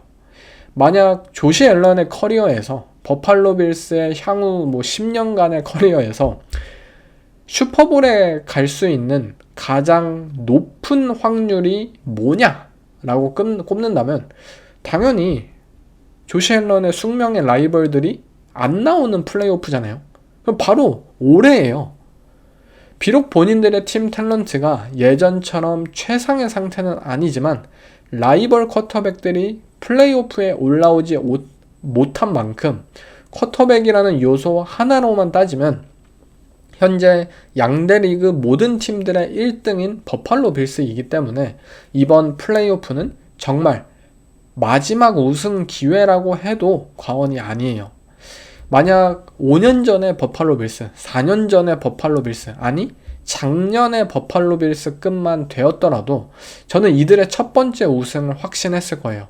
하지만 상대팀들이 떨어져 나간 만큼 올해 버팔로 빌스도 전체적인 팀 완성도에서는 분명히 좀 떨어지는 면모가 있어요. 너무나도 약점이 명확한 팀이기도 합니다. 런 디펜스는 리그 최하위고요. 그리고 리시버가 없는 수준의 이 오펜스 웨폰진을 가지고 있고 분명 라이벌 팀들이 떨어져 나가면서 최적의 우승 시기다라고 할 수는 있는데 또 본인들의 상태도 최고의 모습은 아닌 만큼 과연 버팔로 빌스가 이번에는 우승할 수 있느냐, 이 우승에 도전하는 길이 오히려 더 재밌는 이 상황인 것 같아요. 하지만 여러 번 슈퍼볼의 문턱 앞에서 탈락의 고배를 마셨던 빌스이기에 그만큼 더 철저하고 완벽한 풋볼을 펼쳐내야만 합니다. 본인들이 추구한 이 풋볼의 방향이 정말 세심하고 정말 완벽하게 경기를 끝내는 것인 만큼 실수 없이 플레이오프 첫 경기를 끝마쳐야만 이들의 앞으로의 여정에 대해 좀 더 확신이 생길 수 있을 거예요. 반면 신바람을 일으키고 있는 잭슨빌, 이들의 경우 섹슨빌 시절과 마찬가지로 현재 엄청난 스웨그와 언더독 멘탈리티를 보여주고 있어요. 리암 코엔 감독 첫 해에 엄청난 성과를 거둔 이들은 이 업적이 단순 올해에 그치는 것이 아니라 앞으로 있을 여러 번의 디비전 우승에 있어서 첫 걸음이다라는 것을 당당하게 보여주어야만 하겠죠. 그러기 위해서는 단순히 뭐 리암 코엔 감독의 창의적인 스킨, 뭐 다양성을 가진 오펜스, 뭐 앤서니 캄파닐 코치의 미친 뭐 블리츠 컨셉, 이러한 것들을 떠나서 플레이오프 풋볼을 펼칠 수 있다는 피지컬리티와 멘탈리티를 보여줘야만 해요. 잭슨빌이라는 프랜차이즈는 항상 어수선한 분위기를 가진 팀이었어요. 고점은 높아요. 하지만 저점도 낮아요. 보네드 플레이를 매 경기마다 작년 시즌, 뭐 재작년 시즌 선보이고, 리그에서 가장 멍청한 팀이 누구냐 하면은 잭슨빌이 먼저 생각날 정도로 선수들이 연약하고 강인하지 못하고 집중력이 떨어진다라는 인식을 항상 받아왔어요. 리암 코엔 감독은 그런 풋볼을 원하지 않아요. 디테일 하나하나에 집중하고 언더독 멘탈리티를 고집하고 60분 내내 선수들이 경기에 몰입하기를 원하는 감독이에요. 빌스라는 강팀을 상대로 잭슨빌이 이 언더독의 신화를 쓸 수 있는지 한번 확인을 해봐야겠죠. 이제 경기에 대해서 좀 들여다보자면 먼저 빌스는 본인들이 올해 거의 완성적으로 구축한 이 러싱 오펜스 기반의 플레이를 펼칠 거예요. 뭐 투애니언 또는 12 퍼스널 기반으로 센터의 밑에서 언더센터에서 조시 앨런은 올해 완전체가 된 러닝백 이 제임스 쿡에게 끝없이 스냅을 건네주고 마치 막 스케이트를 타는 것 같다라고 생각이 들 정도로 이 제임스 쿡의 러싱 게임이 펼쳐질 거고, 그 상황에서 뭐 RPO, 스크린 패스, 또 조시 앨런의 런플레이, 이러한 것들을 섞으면서 잭슨빌의 디펜스가 이 짧은 뭐 스크리미지에서 펼쳐지는 그러한 약 플레이들에 있어서 좀 혼란을 느끼도록 좀 조종할 거라고 생각이 들고요. 그 상황에서 리시빙 웨폰이 1대1로 이겨주기에는 부족한 버팔로이기 때문에 플레이 액션으로 자연스럽게 공간을 창출한다든지 타이트엔드들을 뭐 블락하는 척 하다가 뭐 라우트로 보내는 그런 리크 컨셉, 인설트 컨셉, 이러한 것들을 많이 깔아서 디자인적으로 그들에게 오펜스가 뭐 오픈 찬스가 열리기 위해서 좀 많이 노력을 할 거라고 보고요. 한 가지 저는 이 오펜스가 엄청나게 뭐 위협적이라고까지 생각하진 않아요. 뭐 예전처럼 조시 앨런이 뭐 패싱으로 막 폭격을 하고 이런 느낌은 아니잖아요. 그렇지만 굉장히 안정적이고 정교하다는 점, 웬만해서는 뭐 실수를 잘 저지르지 않는 이들이고 어느 팀을 상대로도 좀 충분히 전진할 수 있다고 저는 생각합니다. 잭슨빌의 디펜스는 뭐 분명 만만치는 않은 상대예요. 턴오버 유발도 잘하고 뭐 패싱이나 러싱에서도 밸런스 있는 모습들을 보여주고 있어요. 프런트 세븐의 탤런트가 좀 막강한 이 잭슨빌이기 때문에 빌스가 뭐 공략을 하기 좀 어렵지도 모릅니다.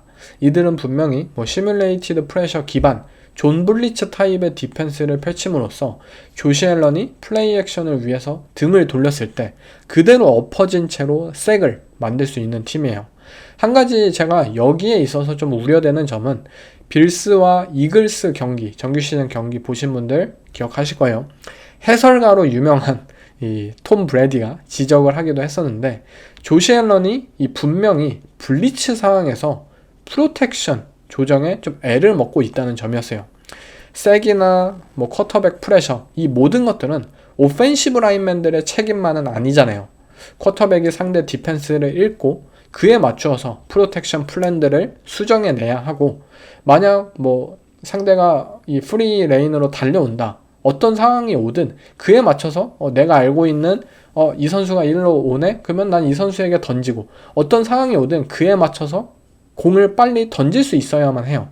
근데 조시 앨런의 이 최근 큰 경기들을 떠올리면, 뭐 작년 캔자스 시티와의 그 경기도 떠올리면, 그가 이 프리색 상황에 시달리고 그 상황에서 그냥 패스를 막 수비수 따돌리려다가 기회를 놓치게 되고 패스를 날리고, 이러한 모습들을 사실 커리어 내내 우리가 목격을 해왔는데, 아마 조시 앨런의 유일한 약점? 그러한 점을 꼽는다면 톰 브래디가 지적한 대로 이 프로텍션을 조정하는 방법, 이러한 것들에 대해서 아직도 미숙하다라고 평가를 할 수 있을 것 같아요. 근데 잭슨빌의 디펜스는 이러한 이 상대의 약점을 정말 꼬집어 팔 수 있는 타입의 디펜스를 펼치기 때문에 어쩌면 조시 앨런에게 있어서 잭슨빌의 디펜스는 크립토나이트가 될지도 모른다 생각합니다. 모든 부분에 있어서 어쨌든 조시 앨런이 뭐 게임 매니저로서의 역할도 수행하고 최근 2년 동안 엄청난 이 성장과 이 완벽해지고 있는 쿼터백인데, 과연 이 부분마저도 플레이오프를 경험하면서 발전시킬 수 있는지 이번에 한번 확인을 해야 되겠죠. 잭슨빌의 오펜스의 경우에는 먼저 빌스의 약점을 후벼 파야 됩니다. 그냥 러싱 오펜스로 후벼 파면 돼요. 한 가지 빌스 입장에서 좀 그나마 나은 것은 잭슨빌의 오펜스는 주로 11 퍼스널을 사용한다는 점이에요. 무거운 헤비 퍼스널을 꺼내 들어가지고 진짜 무게로 빌스 디펜스를 처단하고 이러한 타입의 팀은 아니라는 점. 빌스의 디펜스는 가볍기 때문에 그것을 추구하는 팀이기 때문에 리시버 위주의 오펜스를 상대로는 그나마 낫다는 점. 아마 이 부분이 좀 다행이라고 생각이 들고, 하지만 리암 코엔 감독이 만들어내는 이 모션과 시프트 그리고 스냅 전에 순식간에 블락 앵글을 만들어내고 예상치 못한 리시버나 타이트엔드가 블락에 가담해서 세이프티 노리고 픽처를 아예 바꿔버린다는 이런 상황들, 지금 런 디펜스의 좀 쥐약인 빌스의 입장에서 정말 어려운 경기가 펼쳐질 것 같아요. 또한 빌스는 약한 고리를 명확히 가지고 있어요. 맨 밀라노, 이들의 라인베커는 그냥 내년에 은퇴해야 돼요. 지금 잭슨빌의 타이트엔드인 브랜든 스트레인지의 밥이 될 것 같고요. 트레데비어스 화이트, 콜 비숍, 이들이 과연 브라이언 토마스 주니어가 버티컬 라우트, 수직으로 올라갔을 때 과연 그 스피드를 커버할 수 있을까요? 상상이 되질 않아요. 또 자코비 마이어스가 슬랏에서 필드의 모든 것들을 휘젓는 모습들이 벌써부터 지금 상상이 되고 있어요. 만약 트레버 로렌스가 시즌 후반에 보여주었던 그 0점이 잡힌 모습이 지속될 수 있다면 굉장히 위험한 모습이 펼쳐지지 않을까 싶습니다. 빌스라는 팀은 결국 포맨러쉬에 의존하는 팀인데, 포맨러쉬가 너무 약해서 요새는 최근 블리츠의 비율을 좀 높였어요. 근데 본인들이 블리츠 기반의 팀이 아니잖아요. 원래 잘하던 게 아니에요. 그래서 위력이 떨어질 수밖에 없는 상황이다.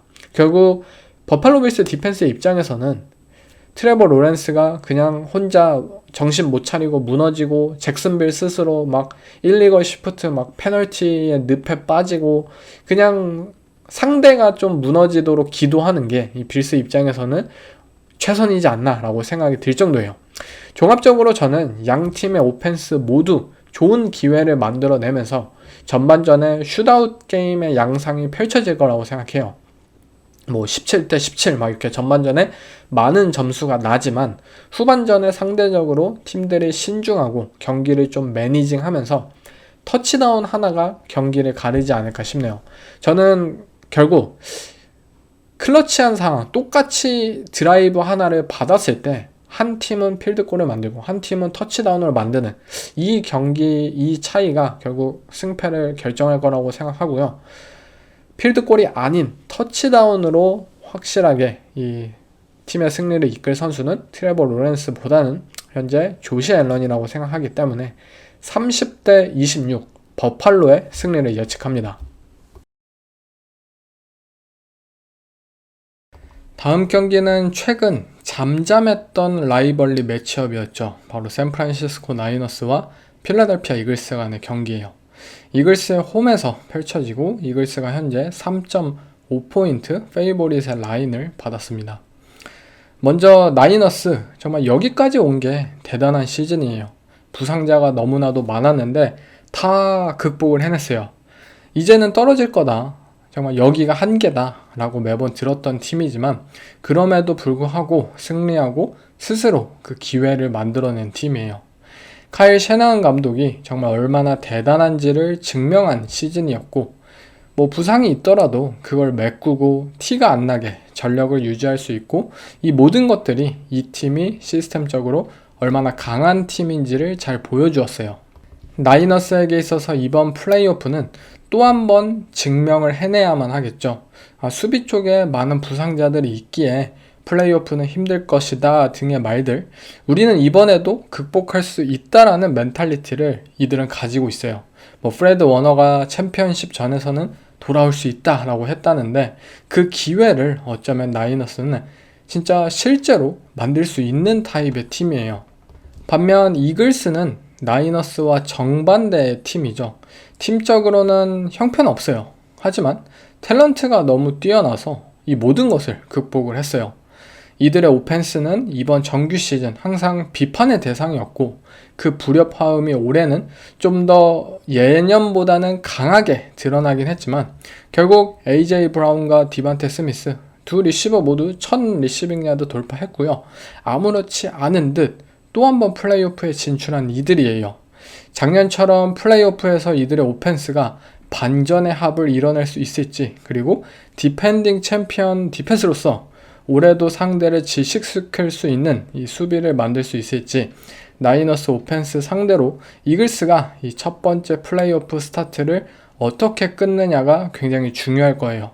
만약 2년 전처럼 무기력한 이 템파베이와의 경기처럼 업셋을 당한다면 저는 이글스가 오프 시즌에 분명한 좀 변화를 보일 거라고 생각하거든요.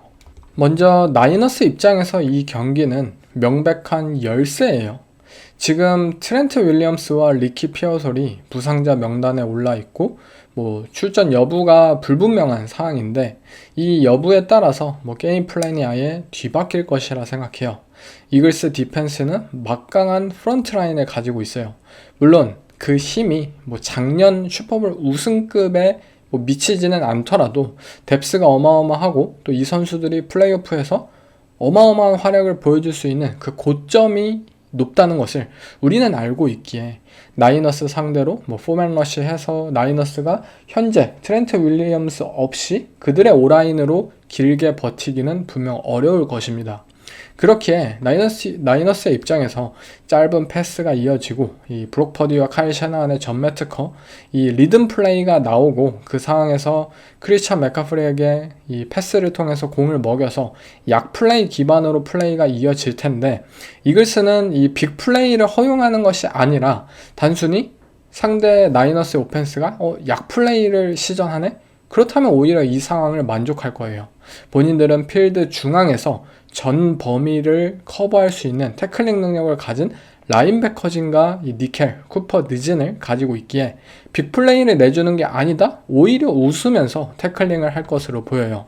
결국 나이너스 입장에서도 뭔가 사이드라인에 따라서 그 아웃사이드에서 스킴에 의하든 또는 개개인의 이 탤런트상 우위로 어쨌든 이길 수 있는 매치업을 반드시 찾아내야 한다고 봐요. 주한 제닝스나 디마커스 로빈슨이 이 스플래시 플레이를 만들어야 하는데 퀴년 미첼이 아닌 또 다른 이글스 코너백들과의 매치업에 있어서 샌프란시스코가 이러한 부분들을 좀 겨냥하지 않을까 싶고요. 또 조지 키를과 카일 유스책을 활용한 이 패싱 게임, 예를 들면 타이트엔드 리크 컨셉 또는 풀백을 활용한 포스트 휠 컨셉, 이러한 것들을 꾸준히 이제 플레이를 하면서 변칙적인 요소들을 심어놓고 패싱에서의 기회 창출에 카일 샤나 감독이 많이 노력을 할 거라고 생각해요. 나이너스의 러싱 게임이 이전만큼 효과적이지 못한 올해이기 때문에 단순 러싱만으로 플레이오프 무대를 뚫고 지나가기에는 좀 무리가 있다고 봅니다. 그래도 나이너스라는 팀 입장에서 업그레이드된 브록 퍼디가 있다라는 사실은 조금은 안심할 수 있는 요소이지 않을까 싶어요. 작년 시즌부터 브록 퍼디라는 쿼터백의 플레이 스타일은 완전히 바뀌어 버렸어요. 단순히 컴퓨터 같은 게임 매니저, 로보트, 카일 샤나한의 로보트, 시스템 쿼터백, 이러한 쿼터백이 아니라 정말 타이트한 윈도우로 공을 던지고 과감한 플레이를 즐기는 이 건슬링어의 마인드를 장착했고 올해는 스크램블을 통한 플레이 창출에 더욱더 자신감을 느끼고 스웨그를 뽐내는 선수가 되었다는 점.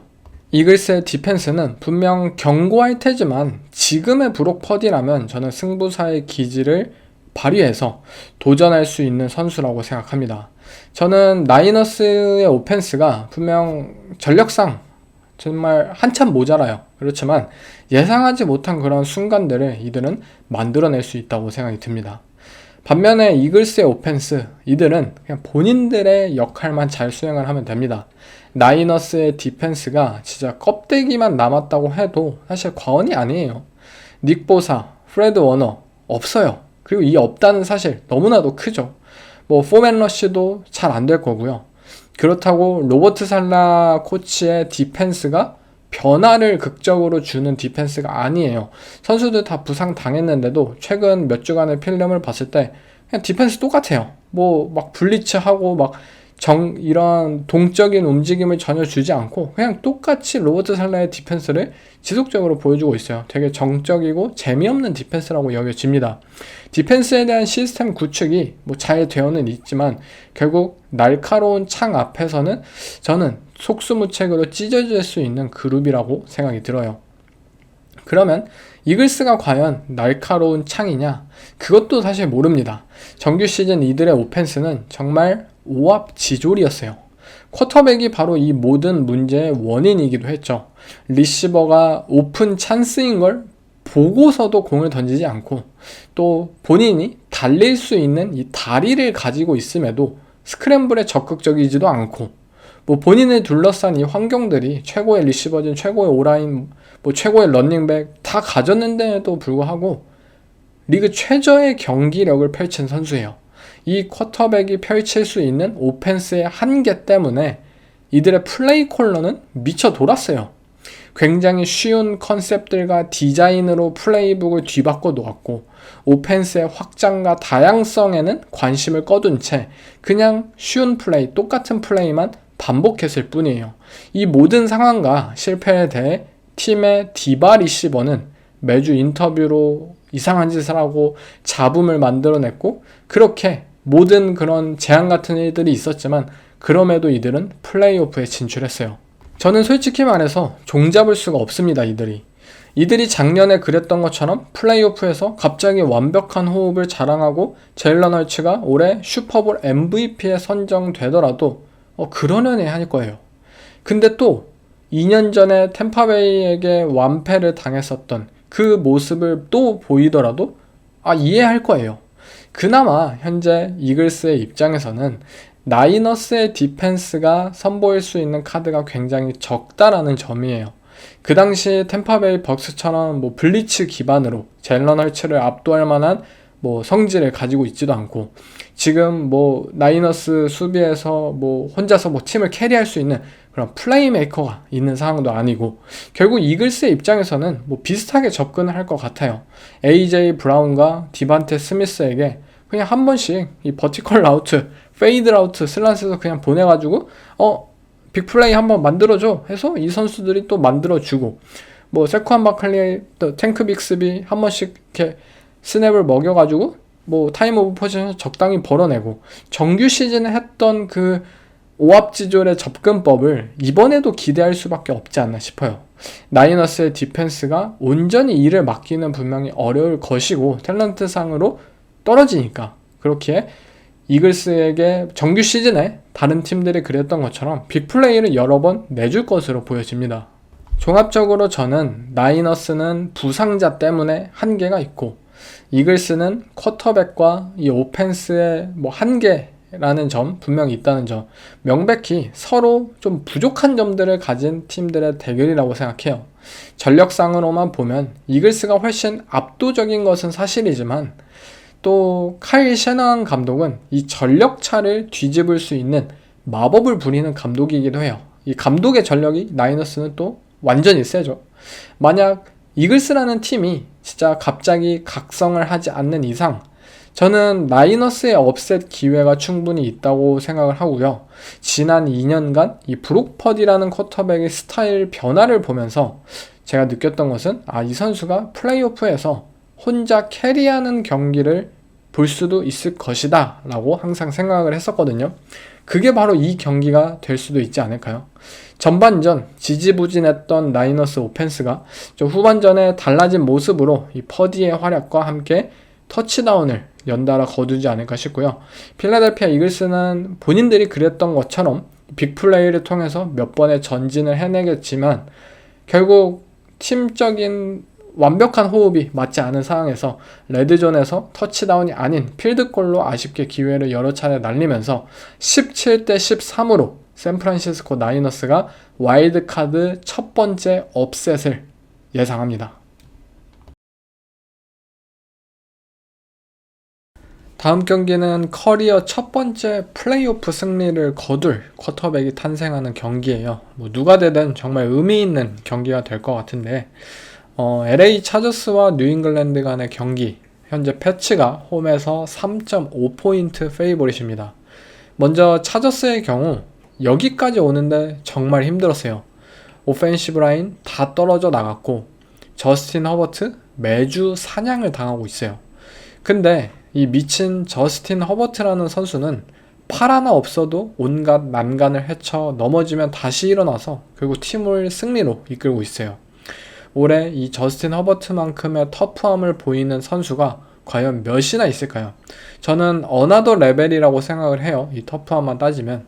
오펜시브 라인 문제 때문에 이 팀이 이제는 질 때가 됐다. 이 말을 제가 매주 해드렸지만 이들은 어떻게 해서든 경기에 승리를 했고 결국 플레이오프에 진출을 했습니다. 올해 차저스가 보여준 이 투호는 정말 대단해요.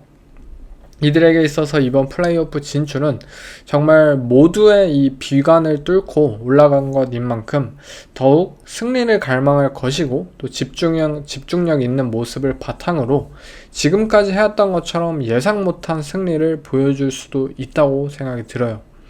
뉴잉글랜드의 경우에도 마이크 브레이블의 리더십 하에서 한 시즌 만에 대반전을 이뤄낸 팀이고 그 과정에서 젊은 선수들과 그리고 베테랑 선수들이 화합을 해서 좋은 팀을 만드는 데 성공을 했고요. 지난 2000년대 그리고 2010년대 그 다이너스티를 만들었던 이들이 이제 다시 2020년대, 2030년대 그 다이너스티를 이어가기 위해서 지금 노력을 보이고 있습니다. 일단 차저스의 오펜스부터 한번 살펴볼게요. 이들의 오펜스는 현재 별다른 방법이 없는 게 현실입니다. 정규 시즌 마지막 경기 한 주 쉬었기 때문에 컨디션 자체는 좀 나을 수는 있지만 오펜시브 라인이 그렇다고 해서 한 주 쉬었다고 해서 이들의 경기력이 좋아질 거다. 이들이 천지개벽이 될 리는 사실 없잖아요. 저스틴 허버트를 이 경기에서도 제대로 지켜주지 못할 게 뻔한 상황이고요. 그런 상황에서 허버트가 자신있게 믿고 던질 만한 정상급 리시버가 팀에 있는 것도 아니고요. 또 그렉 로만 코치는 큰 경기에서 믿을 만한 플레이 콜러도 아니고요. 결국 허버트의 캐리밖에 없다는 결론에 도달합니다. 그나마 다행인 점은 뉴잉글랜드의 디펜스가 엄청난 수준은 아니기 때문이에요. 저는 조금은 과대평가를 받고 있다고 생각해요. 그들이 상대해왔던 오펜스 때문에 말이죠. 물론 크리스찬 발모어, 밀튼 윌리엄스, 이 디펜시브 태클 듀오는 AFC에서는 정상이다 라고 해도 과언은 아니지만 전체적인 쿼터백 압박률이 높은 팀은 아니고요. 또 블리츠나 다른 변칙적인 디펜스의 스킴을 자랑하는 팀도 아니에요. 경기의 대부분을 그냥 커버 2, 커버 8 굉장히 정적으로 이 존 베이스 위주로 디펜스를 돌리는 팀이기 때문에 엘리트 쿼터백의 입장에선 난공불락의 상대이기보다는 오히려 예상보다 뚫기 쉽네? 라고 느낄지도 모릅니다. 그렇지만 기본기는 분명히 높아요. 미스 태클, 버스티드 커버리지 이러한 실수들을 잘 저지르지 않기 때문에 만약 차저스가 이 개인 매치업에서 우위를 가지지 못한다면 진짜 난공불락 그 자체일지도 모릅니다. 저는 차저스의 후반 경기력을 보면은 이 뉴잉글랜드를 상대로 매치업에서 승리를 가져올 거라고는 생각하진 않아요. 그게 리시버든 그게 라인맨이든 그게 런닝백이든 말이죠. 휴스턴 텍산스와의 사실상 이 정규 시즌 마지막 경기에서도 오펜시브 라인이 답이 없어가지고 오펜시브 라인을 지금 6명의 이 전보 패키지가 리그의 유행이잖아요. 근데 차저스는 한 술 더 떠서 7명을 올려요, 라인맨을. 근데 그 모습이 진짜 참 절박한 마음은 알겠지만 7명 올리면은 리시버 라우터 1명 보내요? 2명 보내? 그게 끝이에요. 진짜 한숨이 나오더라고요. 결국 이번 경기도 저스틴 허버트가 또 팀을 구해내는 모습들을 많이 선보여야만 하는데 아마 마이클 브레이블 감독이라면 이 저스틴 허버트라는 변수를 막기 위해서 라인베커를 스파이하는 그런 모습들을 많이 보여주지 않을까 싶어요. 허버트가 올해 이 스크램블 능력이 만개하긴 했지만 사실 운동 능력 자체가 발 자체가 굉장히 빠른 선수는 아닌 만큼 이 라인베커와의 스파이를 당했을 때 라인베커를 따돌릴 만한 능력치는 없다고 보거든요. 여러모로 이 불리한 매치업이 예상이 되기에 차저스 입장에선 이 다양성 자체는 어쨌든 패치가 떨어지기 때문에 이들을 상대로 스냅 전에 뭐 쉬프트 모션 한 번씩 해가지고 너네 존 커버리지 그대로네, 엔티시페이션 기반으로 빠르게 패싱 게임을 펼치는 것이 유일한 해답이지 않을까 싶습니다. 뉴잉글랜드의 오펜스의 경우에도 조금은 답답한 양상이 펼쳐지지 않을까 싶어요. 차저스의 디펜스는 분명 스킴적으로 이들도 쉬운 상대예요. 근데 막상 경기를 펼치면 굉장히 견고한 팀입니다. 절대 쉽게 무너지지 않는 팀이에요. 뭐 쿼럴스 커버리지를 베이스로 이 뉴잉글랜드가 추구하는 라우트 콤비네이션에 잘 당황하지 않을 팀이고요. 결국 아웃사이드에서 스피드를 불러올 수 있느냐라는 측면에서 뉴잉글랜드도 분명 확실한 대답을 하진 못해요. 뭐 케이션 부티 정말 뒷볼 잘 잡고 정말 드레이크 메이와 최고의 호흡을 보여주고 있지만 스피드가 강점은 아니잖아요. 뭐 스테판 딕스 마찬가지고요. 그래서 오히려 맥 콜린스 같은 정말 버티컬 라우트에 특화된 리시버를 통해서 뭔가 뚫어보는 그런 모습들을 좀 보여주지 않을까라고 생각도 드는데요. 아시다시피 이 패치의 오펜스는 사실 뭐 엄청 특출난 강점과 또는 뭐 특별한 그런 아이덴티티를 보유하고 있지는 않아요. 평균적인 수준으로 뭐 21 퍼스널, 뭐 12 퍼스널, 뭐 타이트 엔드 풀백 뭐 사용하고 또 전보 패키지 6명의 오펜시브 라인만 사용하고 그냥 리그 평균 수준으로 좀 사용을 하고 있어요. 근데 이 팀이 가진 힘은 뭔가 의외의 다양성이에요. 쿼터백인 드레이크 메이가 어떤 위치에 있든 어떤 플레이든 소화가 가능하다는 능력이 있기 때문에 언더센터, 샷건, 뭐 타이트 스플릿 아니면 뭐 MT 기반의 스프레드 포메이션 뭐 상관없어요. 게임마다 그리고 드라이브마다 완전히 다른 모습으로 순식간에 오펜스를 둔갑시킬 수 있는 팀이고 그 속에서 빅플레이를 만들어내는데 특화된 팀이에요.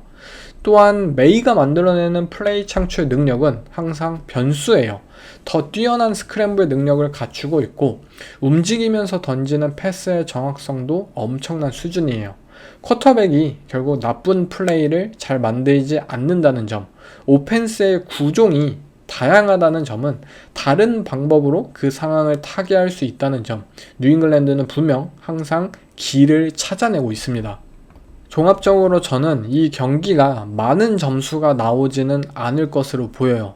차저스의 경우 뭐 오라인 때문에 뭐 많은 점수를 내기가 당연히 쉽지는 않고요. 항상 그랬듯이 뭐 저스틴 허버트가 쫓기면서 뭐 만드는 뭐 슈퍼 플레이 이런 것들로 한 번씩 전진을 해내고 결국 뭐 터치다운 2개 정도는 만들겠지만 전체적인 경기의 뭐 완성도는 굉장히 떨어질 것으로 예상이 됩니다. 패치의 경우에도 생각보다 만만치 않은 이 차저스 디펜스를 상대로 좀 고전을 경험하지만 그들만이 선보이는 빅플레이 능력 그리고 조시 맥다니엘스 코치의 전매 특허 뭐 트릭 플레이 이러한 것들로 좀 상황을 반전시키면서 리드를 잡아가지 않을까 싶어요. 분명 패치는 스케줄이 엄청 쉬웠던 팀이에요. 이거는 부정할 수 없어요. 그렇기에 LA 차저스 같은 강팀을 상대로 자신있게 승리를 거둘 것이라는 장담은 할 수 없다고 생각합니다.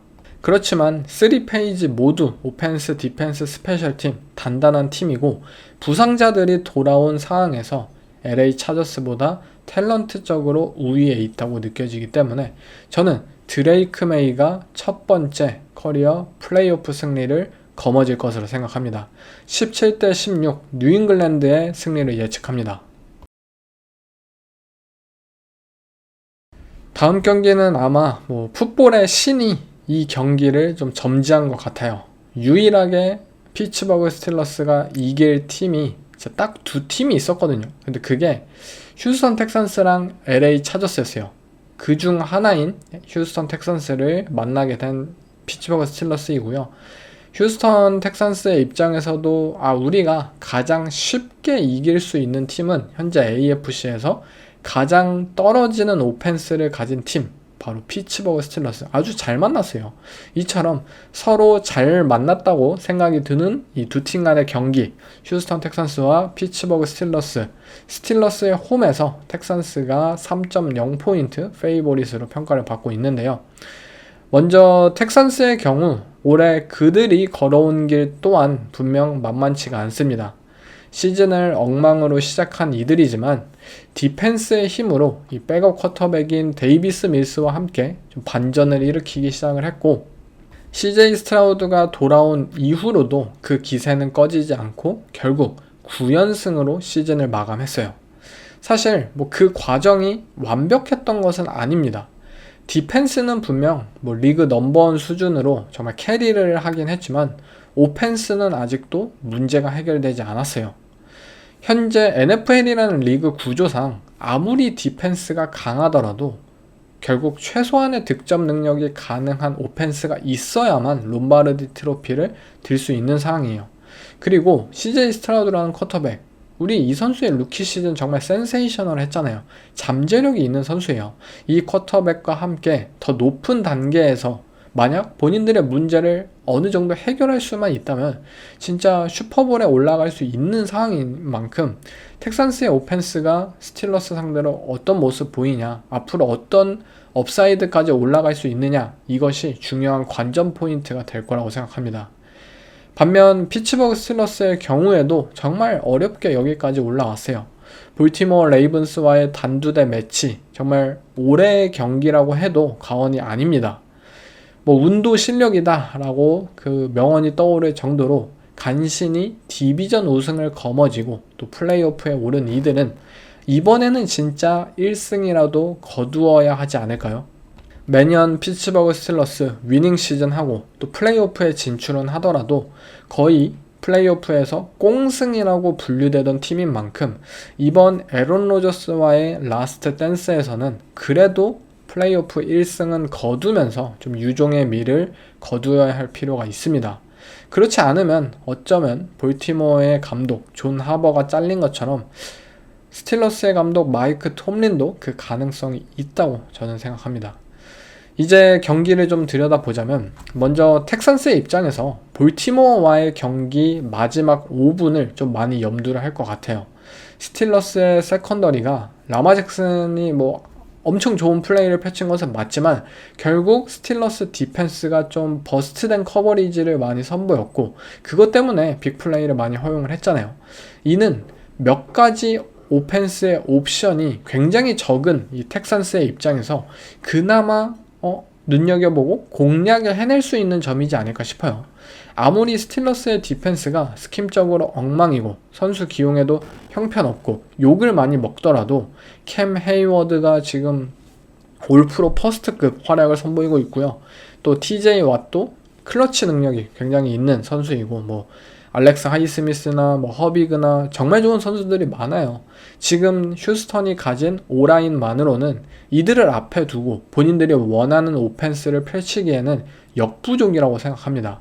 근데 단순 이 디펜스의 라인, 프론트를 제외하면은 세컨더리가 빅플레이 허용에 치명적인 상황이고 텍산스는 이 부분에는 그래도 자신 있는 선수들이 있어요. 니코 콜린스, 제이든 히긴스, 뭐 제일런 노엘, 이런 리시버들, 빠르게 수직으로 침투할 수 있는 타입의 선수들. LA 차저스와의 경기에서 휴스턴 텍산스가 첫 두 번의 드라이브에서 각각 75야드짜리 터치다운 제이든 히긴스, 그리고 43야드짜리 터치다운 제일런 노엘이 기록했던 것 모두가 기억을 하실 거예요. 그런 타입의 플레이로 빠르게 스틸러스의 세컨더리를 무너뜨리고 버스트된 커버리지 만들어내서 득점을 할 수 있다고 저는 생각이 들어요. 현재 휴스턴 텍산스의 오펜스는 뭐 다시 언더센터 기반 이 플레이 액션 오펜스로 돌아갔어요. 물론 이 상황에서 아예 라인이 무너지는 경우도 심심치 않게 볼 수는 있겠지만 두 번의 플레이만 우리는 만들면 된다. 오케이, 우리 뭐 플레이 액션 했을 때 진짜 TJ 왓이 그냥 CJ 스트라우드 그냥 그대로 엎어 쳐가지고 쌩 만드는 거 다 예상할 거야. 우리는 그냥 20번 했을 때 2번만의 플레이로 터치다운 2번만 만들면 끝이야. 우리는 그거면 충분해. 나머지는 디펜스가 아예 상대 오펜스 질식시켜 줄 거니까 우리는 그 마인드로 할 거야 라고 생각을 할 것 같습니다. 추가적으로 뭐 라인맨을 세우고 또 플레이 액션 한 후에 뭐 양키 컨셉에서 딥 오버라우트를 향해서 60야드짜리 딥볼을 CJ 스트라우드가 꽂는 모습, 아마 이 경기에 볼 수 있을 것으로 예상이 되고 있고요. 스틸러스 디펜스의 경우에는 최대한 라인 싸움에서 승리를 거두는 것, 거기에 목적을 둔 경기를 펼쳐야만 합니다. 지금 스틸러스의 D라인 중에서 1대1로 휴스턴의 O라인을 못 이기는 선수가 아예 없다고 보시면 돼요. 그러니까 스틸러스 입장에서는 괜히 뭐 블리츠를 한다든지, 괜히 뭐 시뮬레이티드 프레셔를 한다든지, 괜히 뭐 상대 속이려고 하이스미스나 뭐 TJ 왓을 커버리지로 드랍시키는 그런 변화구를 던질 필요가 없어요.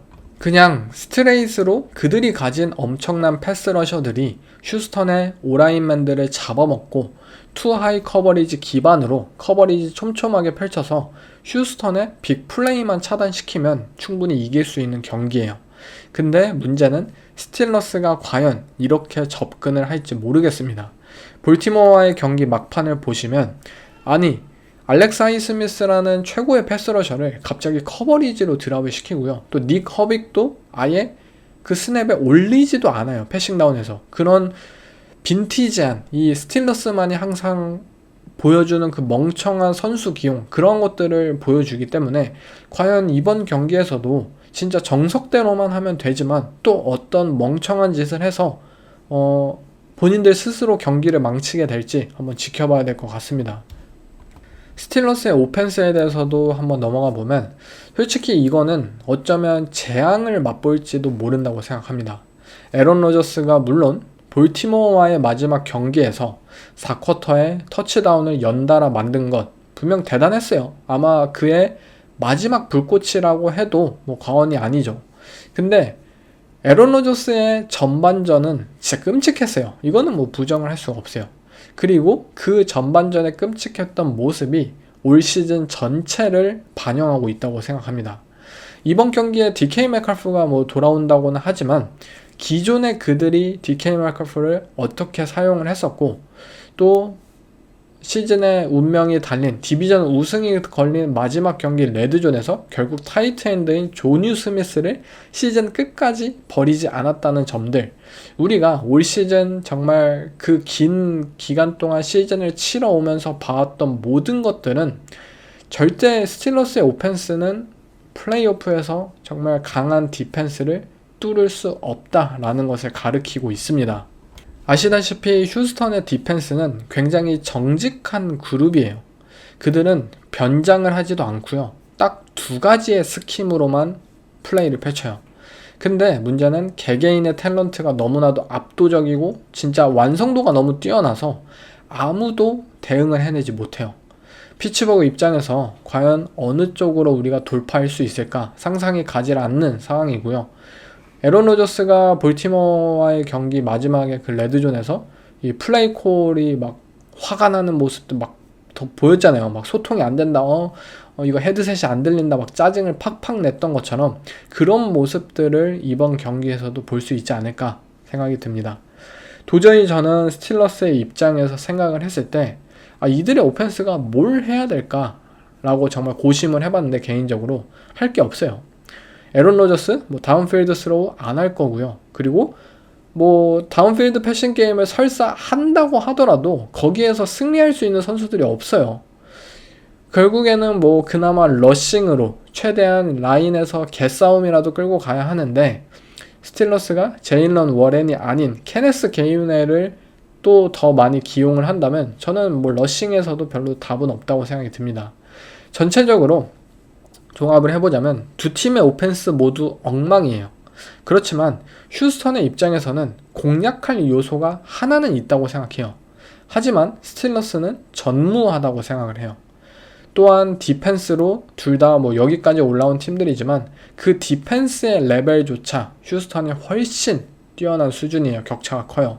저는 최종 스코어 17대 9로 CJ 스트라우드가 3년 연속 플레이오프 승리를 챙기는 그 결과를 예상합니다. 네, 이상 코칭 캐롯을 그리고 와일드카드 경기들 프리뷰를 진행해봤는데요. 감독 선임의 경우에는 일단 존 하버 감독이 어디로 가냐 그것이 결정이 되어야만 후속 무브들이 이어질 것 같아요. 그가 과연 뭐 마이애미로 가느냐 또는 뭐 뉴욕 자이언츠로 가느냐 어디든지 뭐 충분히 어울리고 성공을 거둘 수 있는 인물인 만큼 1등 감독이 일단 결정이 된 이후에 또 다른 감독 후보들이 차례로 결정이 되는 만큼 존 하버 감독의 상황을 좀 지켜봐야 될 것 같고요. 또 뭐 와일드카드 프리뷰의 경우에는 아마 여러분들이 좀 기대하시는 업셋 경기들, 저는 개인적으로 샌프란시스코를 꼽아 보긴 했지만 전력상 시카고나 잭슨빌 그 팀이 되더라도 놀랍지는 않은 상황이에요. 저도 현재 전력상 뭐 분위기상으로만 보면은 당연히 시카고나 잭슨빌이 더 강한 팀이라고 생각이 드니까요. 다만 정규 시즌이 아닌 이 플레이오프 무대는 뭔가 알 수 없는 그런 것들이 있잖아요. 뭐 먹어본 놈들이 더 잘 먹는다 뭐 그런 말이 있는 것처럼, 그래서 저는 그린베이와 버팔로를 고집을 한 상황인데 뭐 이들이 업셋을 당하더라도 충분히 놀랍지는 않을 것 같습니다. 뭐 플레이오프 전체적으로 뭐 캐롤라이나 그리고 피츠버그 경기를 제외하면 뭐 비등비등한 양상들이 펼쳐질 것으로 예상이 되고요. 그만큼 더 재밌고 흥미진진한 경기가 펼쳐질 거라는 뜻이고, 뭐 슈퍼 와일드카드 위켄드인 만큼 정말 예상하지 못한 미친 경기들이 좀 펼쳐졌으면 좋겠네요. 저는 이만 다음 에피소드로 돌아오겠습니다. 감사합니다. Life and winning is a bunch of sprints within a marathon. You know, That's a fact. yeah, a bunch of sprints within a marathon. And you can't see the end line. Like in a marathon, you know where the end line is.